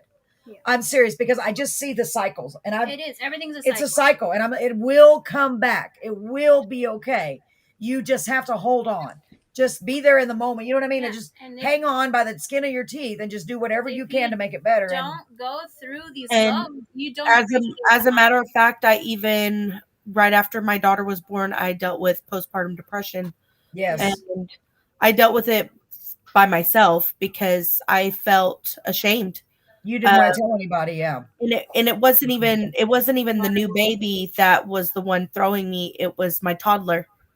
I couldn't stand him, like, at all. And it's crazy because I didn't even tell Paul about it until I was to the point to where I couldn't anymore. But I mean, yeah, as mothers, we're expected to do it all and know how to magically fix everything, and that's just an expectation, and we try to fill that because it looks like our mothers did it easily. Yes. All the ones on TV, it looks like it's supposed to be so natural and so magical. So when it's not, and we can't do what everybody else wants us to do, there is such a sense of shame. As a matter of fact, I just told my mom about it like a month ago, and she was telling me that she went through postpartum depression really bad when she had me. But I mean, she was 18 years old when she had me. So, well, you know, and it's so common for women to go through that, and a lot of them live with that shame. They don't want to share it. But you know, I had the postpartum psychosis, which is like 10, 20 folds. I wasn't depressed, but you know, it's all kind of connected. But you know, I learned through that, as bad as it was, that the doctors are able to help you. You know what I mean? But we got to take the stigma off of that stuff. Everybody experiences it differently too. Like her experience isn't going to be your experience or my experience or anything like that. Man, nobody's the same for sure. If we don't have these talks, like this show, talking about all this stuff, people think they're alone and they don't have the ability. I was so sick and I held so much trauma in my body, and it wasn't until I was able to say, you know what, this is who I am and this is what I've been through. And I don't want you to feel bad, but I want you to see my perspective. And when I could get to that place, a lot of things resided. I had to talk about it. I had to talk about childhood abuse. I had to talk about my spiritual things. You know, I went through rape. I went through domestic violence. I've been through a lot. And I mean, I can say that now without crying. So that's how I know I've healed. That's how I tell people something happened, but you don't remember. That's how I tell people, because people kind of look at me funny because I do talk about my rape, and it's like no big deal to me. But there was obviously a point in time in my life to where I shut it out for a year. I had no idea. I mean, I knew it happened, but I couldn't tell you who did it. I couldn't tell you anything really other than the fact of how I woke up. And I suppressed it for an entire year. And it took literally somebody verbally beating it out of me for me to remember it. Happened. And whenever it came back to me, it literally, like how they say your life flashes before your eyes, it literally, images were just wow. And I literally beat the ever-loving shit out of the woman that made me remember.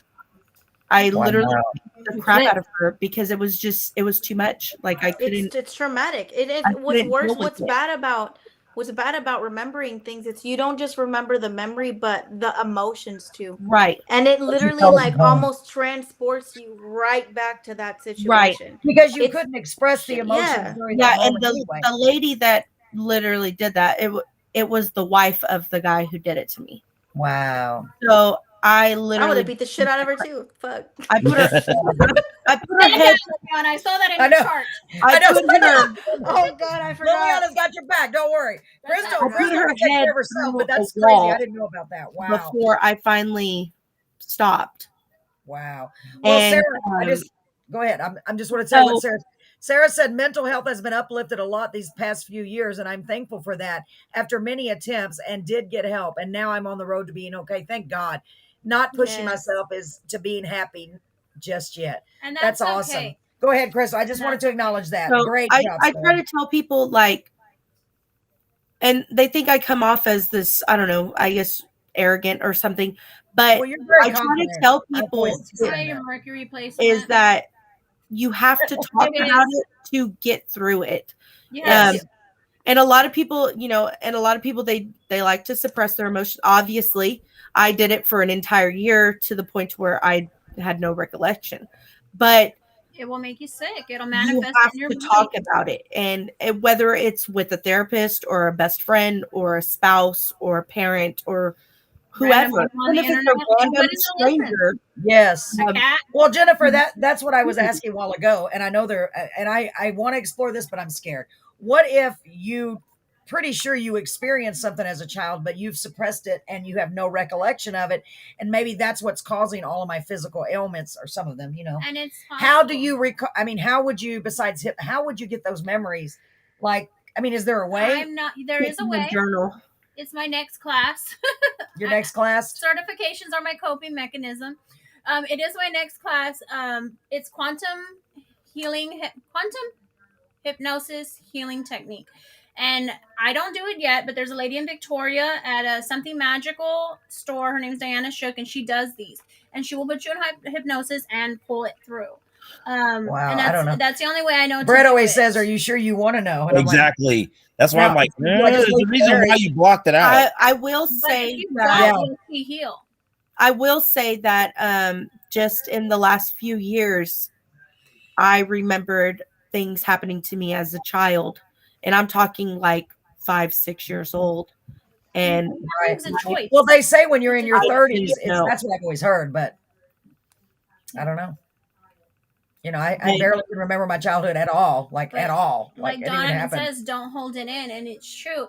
And I believe it's in shamanism. Whenever something happens traumatic, and trauma is a very wide scope. It can be something so little to somebody, like everybody's tolerance is different. Right.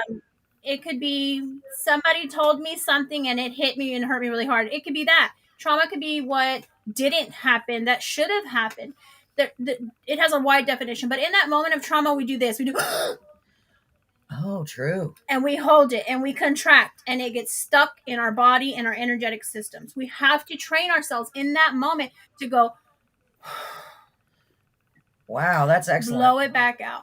Like when my daughter told me something happened to her at school, I did the mad mama bear thing. I had to do the okay. Or when my dad called and my mom was in the hospital, we do the we gotta learn to let it go. There's actual breathing techniques for this. Wow. I can't talk. But the pranayama and the chi and all those things, you have to let it back out. You can't contract on it. And if you do, you have to get in the habit of consciously releasing it, because that shit gets stuck and it will manifest as pain. Wow, that is so amazing. This is why I come across very blunt and very bitchy, because since all of this crap has been going on the last few years, I speak every bit of my mind. I've always been very vocal about how I feel about things. Yeah. But now it's like, hey, I'm Billy, not holding anything back. Like, if I feel it, I'm gonna say it, because Well, I've always thought you were like that to a degree. I've always admired that about you because I just want to pull your chart. It's yeah, your Mercury. it's very interesting. It's what it is. I want Kelly, you to we my will chart. see you next week, sweetheart. Thank you so much. Mine's in Pisces, so I come off like I'm not even from here. I'm in another place. Liliana's is in. What was yours? I don't even remember. I have it over here. But anyway, it depends. You know. Yeah, I think it's in Mercury. That's why you were like, was it Mercury? Yeah, Mercury. That's why she. Yeah, and well, Billy whenever said I said I would. EDMR is an extremely powerful therapy. I'd have beat the so shit out of her EDMR. too. Hi, Billy. It's so glad. I'm so glad to see you on here. Unfortunately, we're almost at the end of our show. It has been a crazy show. We had a spirit box. My friend unexpectedly, Mike, my friend, he's a ghost hunter. He brought a spirit box over here, and I want one. Wow, I was looking at him on Amazon. actually, I know. I actually heard, and I know you're just coming in, Billy, but I actually heard my sister's voice, and I know I heard my sister's voice, honestly. And that they said that there's like 6 spirits in my house because we've had a lot of occurrences here at our house, and I still, as weird. I know it may sound crazy, but and I still have a weird feeling in my back, my head, and my neck. So she asked if she could sit by us. And I know that's what they said. That's what she said. Can I sit by you? Because Penny, my sister, would have loved, y'all know my sister, DePaula and Crystal, she would have loved this. So, I just lost her, 2 years ago. And it was although she had a lot of health problems, it was pretty Sudden. unexpected. She was 59, which is and same age as my dad. The age of her second Saturn return. Really? And my dad was 59 too. So I think that's pretty, she was way too young, to me. I want her still here. And, we were best friends. So I miss her dreadfully, but that was so cool. That was so cool. So now I've got it all recorded. I'm just letting you know, Billy, whoever else is on here, that I've recorded a lot of it on Audacity. And tomorrow I'm going to go through and dissect that and see if I can make out any of those words. I don't know if I'll have the courage to do it on my own. I may get somebody to come over here with me. Somebody come to my house because I'm a big chicken even during the day. Y'all, that's scary. Being in this room by myself with all this stuff, knowing. I'll leave the sage. Yeah, I'll leave the sage because I'm a big chicken. Man, it was a great show tonight. I don't think I have anything going on during the day tomorrow, and my kids are at school. Oh, cool. If you want to come over with me. I feel like I have something to do, but I can't remember what it is. Well, either way, I literally, because I really want to go through this. It's going to be very time consuming. I can do it by myself, but I'm kind of scared. I guess I could take the computer. I don't want to move everything. Yeah. Tomorrow's my last free day of the week because I got to start on Mike's wedding stuff, and I have a quince also. Oh, wow. You're busy. I didn't even know about the wedding. I didn't know about, that's awesome. That's so awesome. Well, we're all so busy. We don't keep in touch like we want to, everybody's busy. But and I know Tuesday nights. Tuesday nights can be our night. If nothing else, if I don't see y'all in karaoke, which I hope I see all of you. If I don't see you in karaoke, hopefully I will see you all back here next Tuesday night at 8 p.m. Of course, I want you to be on on Facebook Live on Monday night also and tuning in to Dolly 107.1, where Paul is my co-host occasionally. You just never know what's going to happen on there. We have a blast on there. What's on the schedule for tomorrow? What is tomorrow? I'm so confused. After dark. I haven't even planned that. I think Laura is going to be on here. She's an RN, and I believe she's going to be. Laura. She's great. She's wonderful. Such a calming spirit. I'm going to literally. Yes, she is. She's wonderful. Oh, she's so great. I'm going to contact her in the morning. Talk about last minute. So as far as I know, there will be a Carolyn's Corner after hours. I don't know if we'll continue it after that because I really want to focus on that. My head is doing that weird thing again. It's so strange. She's just running too much energy. Her crown. I guess, y'all. It's weirdest feeling. I've never had this feeling. It's not a headache. It feels like it's a pressure. It's a pressure in my head. It's strange. So I think all the energy in here is just. It's a lot. And I didn't. Brett said it's your anxiety. I said I don't feel anxious. No, I don't feel anxious at all. I thought it was amazing, and the fact that I. The sensory overload kind of thing. Yeah. It was amazing. It was really amazing. Like you got really excited and you got filled with all these emotions when it happened that your body's just starting to get a little, Yeah, because it's like you don't hear that very. You're like coming down from that life. Yeah, for real, maybe so, because it's not like something you hear every day. And who would have ever thought I'd have an opportunity to hear my sister's voice who passed away? No way. You know what I mean? And I know her voice. I'm not saying, okay, this is legit. All I know is I know my sister's voice and I heard her voice. And it just, wow. It's amazing to me. It's amazing to know that I could just cry myself. I could just They're cry. always here. I've been here a few times. They're always here. Yeah, to know that there's probably 6 or 7 here. Mike even said he felt it when he walked in, and I don't feel bad. It's not I can feel negative. it. It's just a present. Yeah, It's just absolutely. a present. Well, of course, this was my mom's room, and in fact, where we're sitting right now That's what Brett told me. is Even where the my mom's heebie-jeebies bed in was, the living room. right here. It's like this is where she does. This was her bed, and her chair was right there. Spot. Yep. Yeah, and my sister was just here right before she passed, so she was always here. They were always here, So it doesn't surprise me, and I'm glad to know that they were able to communicate a little because I believe in that now. I mean, I believed in it already. Yeah. But it's different when you actually hear it. It's like, what? It's a confirmation to know that you know what you know, even if it doesn't make sense or nobody else understands it. But you know that you know that you know. Yeah, absolutely. It's amazing. It's amazing. So I can't wait. Question: are the fans back on in the room? No, the AC just kicked on for a second. Is the light still going? No, it hasn't moved this whole time. Well, we turned the ceiling fan off, but y'all said it was not moving. Then all of a sudden it started. Yeah, moving. you go back and you watch the beginning of the videos. I will of this video. Because the fan was on the whole time until Brett. Honestly, I thought it was taped to the wall or something because it was not moving, and then all of a sudden it was moving. Wow. Yeah. See, I know that's what y'all were saying, and I believe you all. But the fan was on the whole time until Brett finally turned it off just to test it. So who knows? Maybe it probably was somebody moving it. Just like I see your light changing and behind you. Are you you're getting darker and lighter, Crystal? My light, yeah. The no, it's just that's just happening. Is it doing it on its own? Yeah. Yeah. Do you remember your other house? Your light would do that. Yes. The old house. Remember, it freaked me out. So this house does it too. I didn't know that. Yeah, only in our bedroom. Our bedroom does it too. Of course. Our bedroom does. Of course, in fact, because Paul There's sleeps a lot of in. energy in here. Yeah, for real. Today, the light in my bedroom did that, and I said, "Well, hello." That's what I said. Well, earlier, whenever when Mike was on there, the whole light actually almost went out and came on. Your light? Yeah. And that's what I thought when I was sitting in the living room watching, because he said use my energy, and I was sitting there with Brett, and I'm like, I'm surprised that everything else isn't doing you know what I mean, as it absorbs everything else what it needs.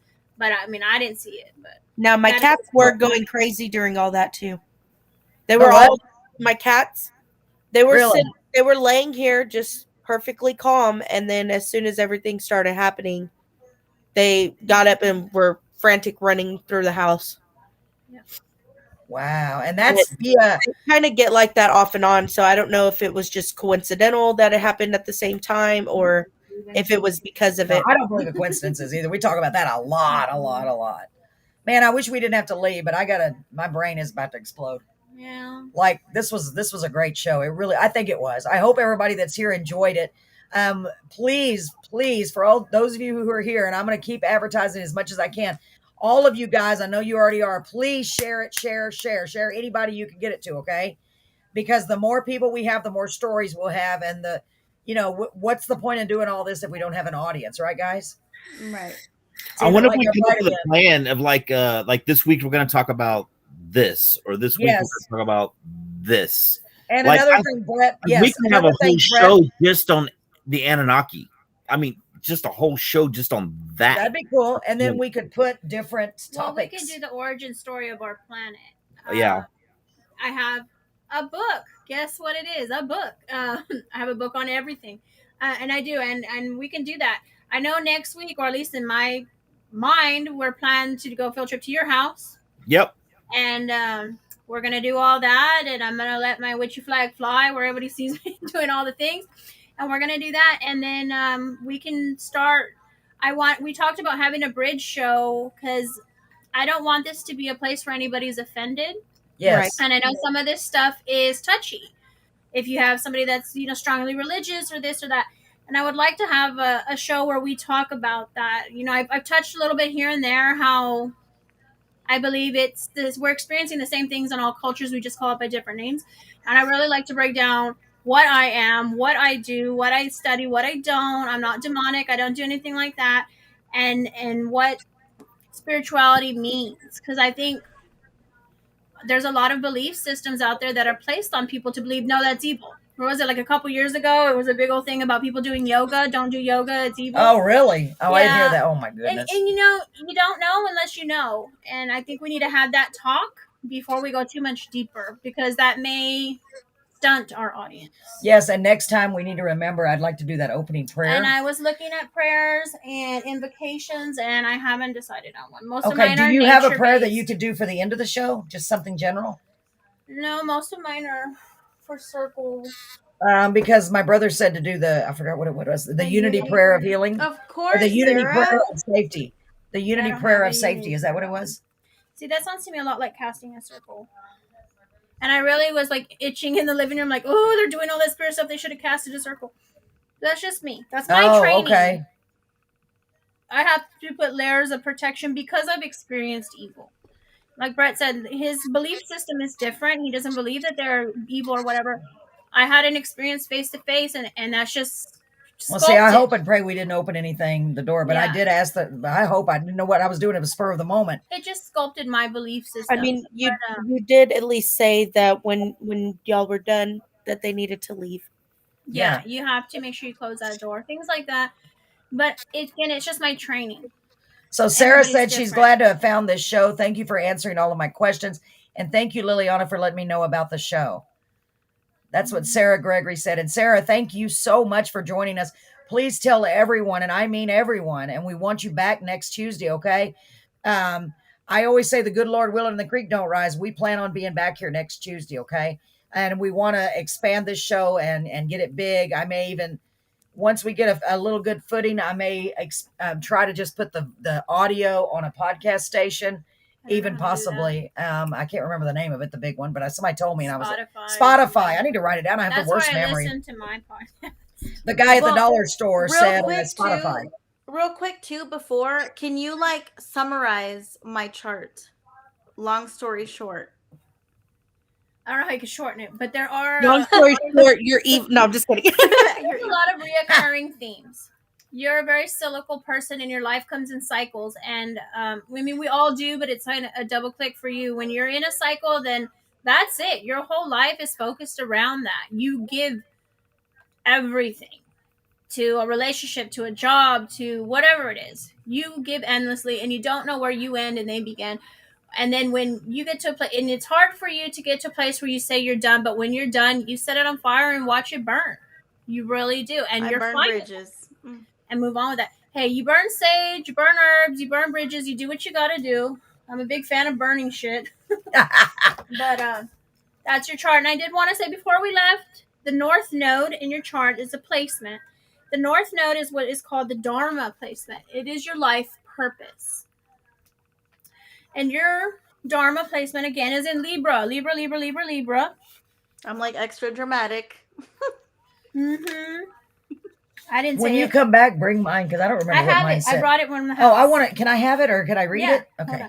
Your I Dharma don't remember what it says. placement. Y'all know I've got the worst memory. Okay, yours is North Node, Libra, in 12th house. It symbolizes a soul urge that is learning the fine art of compromise and harmony. You're going to spend this life finding that balance between give and take, between reciprocity, who can handle you, who can't, what you're here for, what you're not. That's your life purpose. That is what your soul is here to learn this time, is how to balance things. And I can go deeper in that with numerology. Like I said, I didn't get to finish the chart, but we can look at your karmic debt and why that is what it is. But that is your purpose here. And with that being in the 12th house, again, you have a lot of that where it's Libra 12th house. And 12th house is the unknown. 12th house is spiritual realm. 12th house is all of that. I think a lot of what you need to do and what you're going to learn over your Saturn return is to lean into it. Don't fight it. Don't be scared of it. Lean into it. I was right there too. You know, my mother-in-law thinks I'm a brainwashing witch. It's fine. It's okay. It's all right. You know? My family already thinks that. I mean, I don't really help myself either because I think that's a lot of your where you're going. I think once you lean in and you embrace it and and customize it, everybody's practice is their own. You don't have to be Wiccan. You don't have to be, any kind of dark witch. You just embrace where your place is and what that spirituality looks like for you. I kind of resonate with what you said earlier about how you kind of just whatever you yourself like resonate with, Spiritually I suppose. eclectic. Yeah. Yeah, like I've had conversations. I've grew up going to church. I grew up, my mom was evangelical. I went to a Baptist church. My dad was Seventh-day Adventist. Like I've been surrounded by so many different things. That's a lot of different denominations, completely opposite. That's probably why you're repressing it. That's a lot of different. Yeah. I have somebody that I worked with, and they were always taught, don't do astrology. That's the devil's work. Don't do this. Don't do that. Get this. I was baptized a Catholic. Yeah. So it's like when I was like witchcraft. I was like 10 or 11 and I started studying like different religions and I started looking like reading books. Like I myself started doing this at like 10 or 11. And this is why I noticed that the Catholic Church leans more towards like magic and spells and yeah, like yeah, and the whole book of Psalms is a book of spells. I chose not to be Catholic for those reasons because me personally, because of the research that I did myself, I was like, no, that's kind of scary. I don't want to get into that, And I got so much judgment for that, especially because like my first husband and their whole family is like, die-hard Catholics, and it was just not my scene. And that caused a lot of that caused a lot of issues. But I've always told people like I feel like I take pieces of like every little bit that makes sense to me. If it doesn't make sense, then it just doesn't make sense. But I'm not gonna say put it through the sift. Yeah, like I'm not this specifically. I believe in God. I believe in a higher being, a higher source. But I don't know what that is yet. I don't know exactly. Like I call it God. I'm like you said, I believe in Jesus also. I believe that the Bible, there's a lot of different religions that have a book that is very similar to like they're all very similar. We should do a show on the Bible. I have books. That would be interesting because I take a class. It's called The Christian Witchcraft from Sin to Sovereignty. And we really pull it down and look at the historical lenses. I have the Bible. I have the Apocrypha that has the 66 missing books of the Bible. In the book of Enoch, it talks about astrology and why the stars are placed where they are and what that means and how God placed them. Enoch is also the archangel Metatron in the spirituality. He never died. He just ascended from being human to being an angel. And I would love, I mean, I'm here for that day. We can definitely, I mean, Paul actually has a lot of knowledge on the Bible as well. Yeah. And that's for somebody that's not religious. He's agnostic. Be a great show. Not really. That would be a great show. I had remembered too, like there's so many questions. Yeah, I remember, and I remember, my ex-mother-in-law had told me, she's like, how does a kid that at like 10 or 12 look up stuff like that? I'm like, I don't know why I did, but I did. I've read the Bible front to back.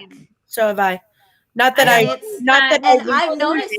I did not retain it, but I did read it in context. Yeah. And another thing too is I've also noticed that the Bible itself contradicts itself so much, and you can't even read it in like chronological order. You have to like kind of go back and forth through like for it to make sense. Because it's two very different lenses, and it's two very different worlds between Old Testament and New Testament. Yeah, that is so true. The old and I butt heads with my father-in-law. He's married to a pastor, and I'm sure it's a lot of fun, Yeah. I was almost a youth pastor at one time, so I get both sides of that all sides of the spectrum. Well, ladies and gentlemen, ladies specifically on the screen, and ladies here with me, I guess we better go ahead and close out the show tonight because it's getting very late. I hope y'all have it's been a very interesting show as far as I'm concerned. All of our viewers, thank you so much for joining us. Sarah, I am so glad that you're going to be there. And yes, share. Make sure, if you haven't already, go to our YouTube channel. It's Carolyn's Corner on YouTube. You can just type in Carolyn's Corner Radio and a picture. There's so many Carolyn's Corner. I didn't know that. A picture you should see a picture of a group of us with black t-shirts on kind of squatted down. It's like a photograph. There's about what 8 or 9 of us, I guess, in the picture. That tells you you're in the right place. Please go and subscribe because we're trying to get more followers on our YouTube. We're getting close to 30. I'm so thrilled. So my daughter would make fun of us with her. She would, because I just don't use the YouTube that often. But this is streaming live to YouTube as well. So if y'all would do that for me, I'd really appreciate it. And of course, like, comment, and share. It means the world to us, and we want to keep this thing going. We want it to grow. We want our family to grow, just like our Carolyn's Corner radio show and our karaoke shows. To me, it's all about hanging out, having fun, discussing important information, and sharing knowledge with each other. And opening your mind to new perspectives, because yes, sometimes you don't have those people in your life to show you from that side. Yeah, and it's amazing. We don't believe in coincidences. I don't at all. And if I wouldn't have met Jennifer for whatever reason, right, she wouldn't be sitting here right now. So it's amazing. And at Mike, same thing. It's just amazing. I look at my life. I've told this to Brett, and it just blows my mind because it's like a roadmap. Yeah, people are placed at certain seasons. And there's other seasons when you have to look at fall right now and the leaves are falling. Yeah. You have to look. There's some people that can't go with you to the next season. You're not a vibrational match. And some people are only there for a short time in your life. True. And some people are there forever. And it's an understanding, and there's a lot to talk about. It's amazing, really. I mean, when you look back and see the synchronicities, I guess you're like, there's no way. And I always, gosh, I can't get over it. It just blows my mind. Carolyn for years at HEB being the sample lady. Yeah. My kids, she was the sample lady, even though Anna did prefer Carlos. I know. She has a Carlos fan club by herself and summoned him at HEB in one day. That was awesome. Yeah. But it wasn't until my husband was over here late one night that I was convinced he was out doing something. The bar had closed. Why are you at the random sample lady's house? Who's over there with you? Rolled up in my van. That is so funny. I forgot about that. Yes. Yeah. How funny. A lot of coincidences. But how things happen. It's just amazing. Mm-hmm. And it's all brought us to this moment in time. What is going to be next? Who knows? But we're going to keep rolling almost like a tidal wave. I want to keep rolling with this, and let's see where it takes us. Right. And I don't know. I would like to say the picture on your YouTube is not everyone in the black shirts. It's the way her and Brett, right? It's you and Brett in the red and blue shirts. Oh my gosh, Crystal, I forgot. On YouTube, you're right. Yeah. Crystal, I'm so sorry. Thank you. It is Brett and I on YouTube. It's probably too late to tell everybody. Oops. Okay, I got to remember that because I can put it up on the screen. Next time, remind me, guys. I can put a picture up on the screen. Yeah, I need to do that, I guess. Because I was putting it on the screen that way people could find it. Sorry, Crystal. Thank you for looking. Yeah. I've got too many things. Too many things. I know we need to change this to the after hours. Yeah, I don't know how to change that. I need Paul. I need Paul to help me because I don't know how to change it. I got it on there and it won't go away. Okay. All right, ladies. Well, y'all have a great night, and maybe I'll see one of y'all tomorrow to come sit with me so I can decipher all this. I'm scared, but I want to set intentions for your dream space. Yes. Yeah. I gotta pick up my chart. I gotta pick up my chart. Yes. Yes. So your book. You want me to just leave it? You're gonna just leave it here, right? So she's gonna leave it, I guess, here, right? Yeah. And I have another one to work on tomorrow. Oh my goodness. That's amazing. This literally took me 6 hours. It took her all day, Liliana. So I'm glad I'm curious. Can I come pick it up right now? It's not my house. It's your call. Yeah. How long does it take? I'm in Cape Heart. Oh, you're right there. You can come get it. Yeah, you can come get it. Just hurry. You know where I live. I'm on my way. Yeah. All right, but don't get a ticket. Drive safe. Oh, I'll wait. I can't be out at midnight. I'm not doing it. It's okay. I'll be here. I mean, just message me, and it's no big deal. I'll get it to you. And then I want it. It's going to be sitting right there. To Paul's house. Yes, to Paul's house. We're going on a field trip already. This is great. Trip in our favorite rocket ship. That's what I love it. I love it. Well, y'all have a great night. Thanks so much for everyone who tuned in. Thank you for sharing. Keep sharing. Tell all of your friends about it. It's not just about sharing. It's like, man, you should have seen this show. That's what I want. Why not? If we all have our own communities too. Yes. And if everybody catches on, it'll build. It really will build. So, guys, it's so good to see y'all. Have a great night. I'm going to go ahead and turn us. You want to no closing prayer tonight? I just pray. I need to work on it. Okay, I just pray that you stay safe and healthy as much as you possibly can, and that God's light surround you with peace and serenity. How's that? And comfort and ease. And comfort and ease, yeah. Things shouldn't be hard. No, I hate it that people are going through so much. Yeah, we all are, but it'll get better. Just be optimistic. Try to be optimistic. Yeah. Keep smiling. Sometimes it's hard. All right, guys. Have a great night. I love you all. Take care of yourselves. All right. Good Good night. night. Okay, good night.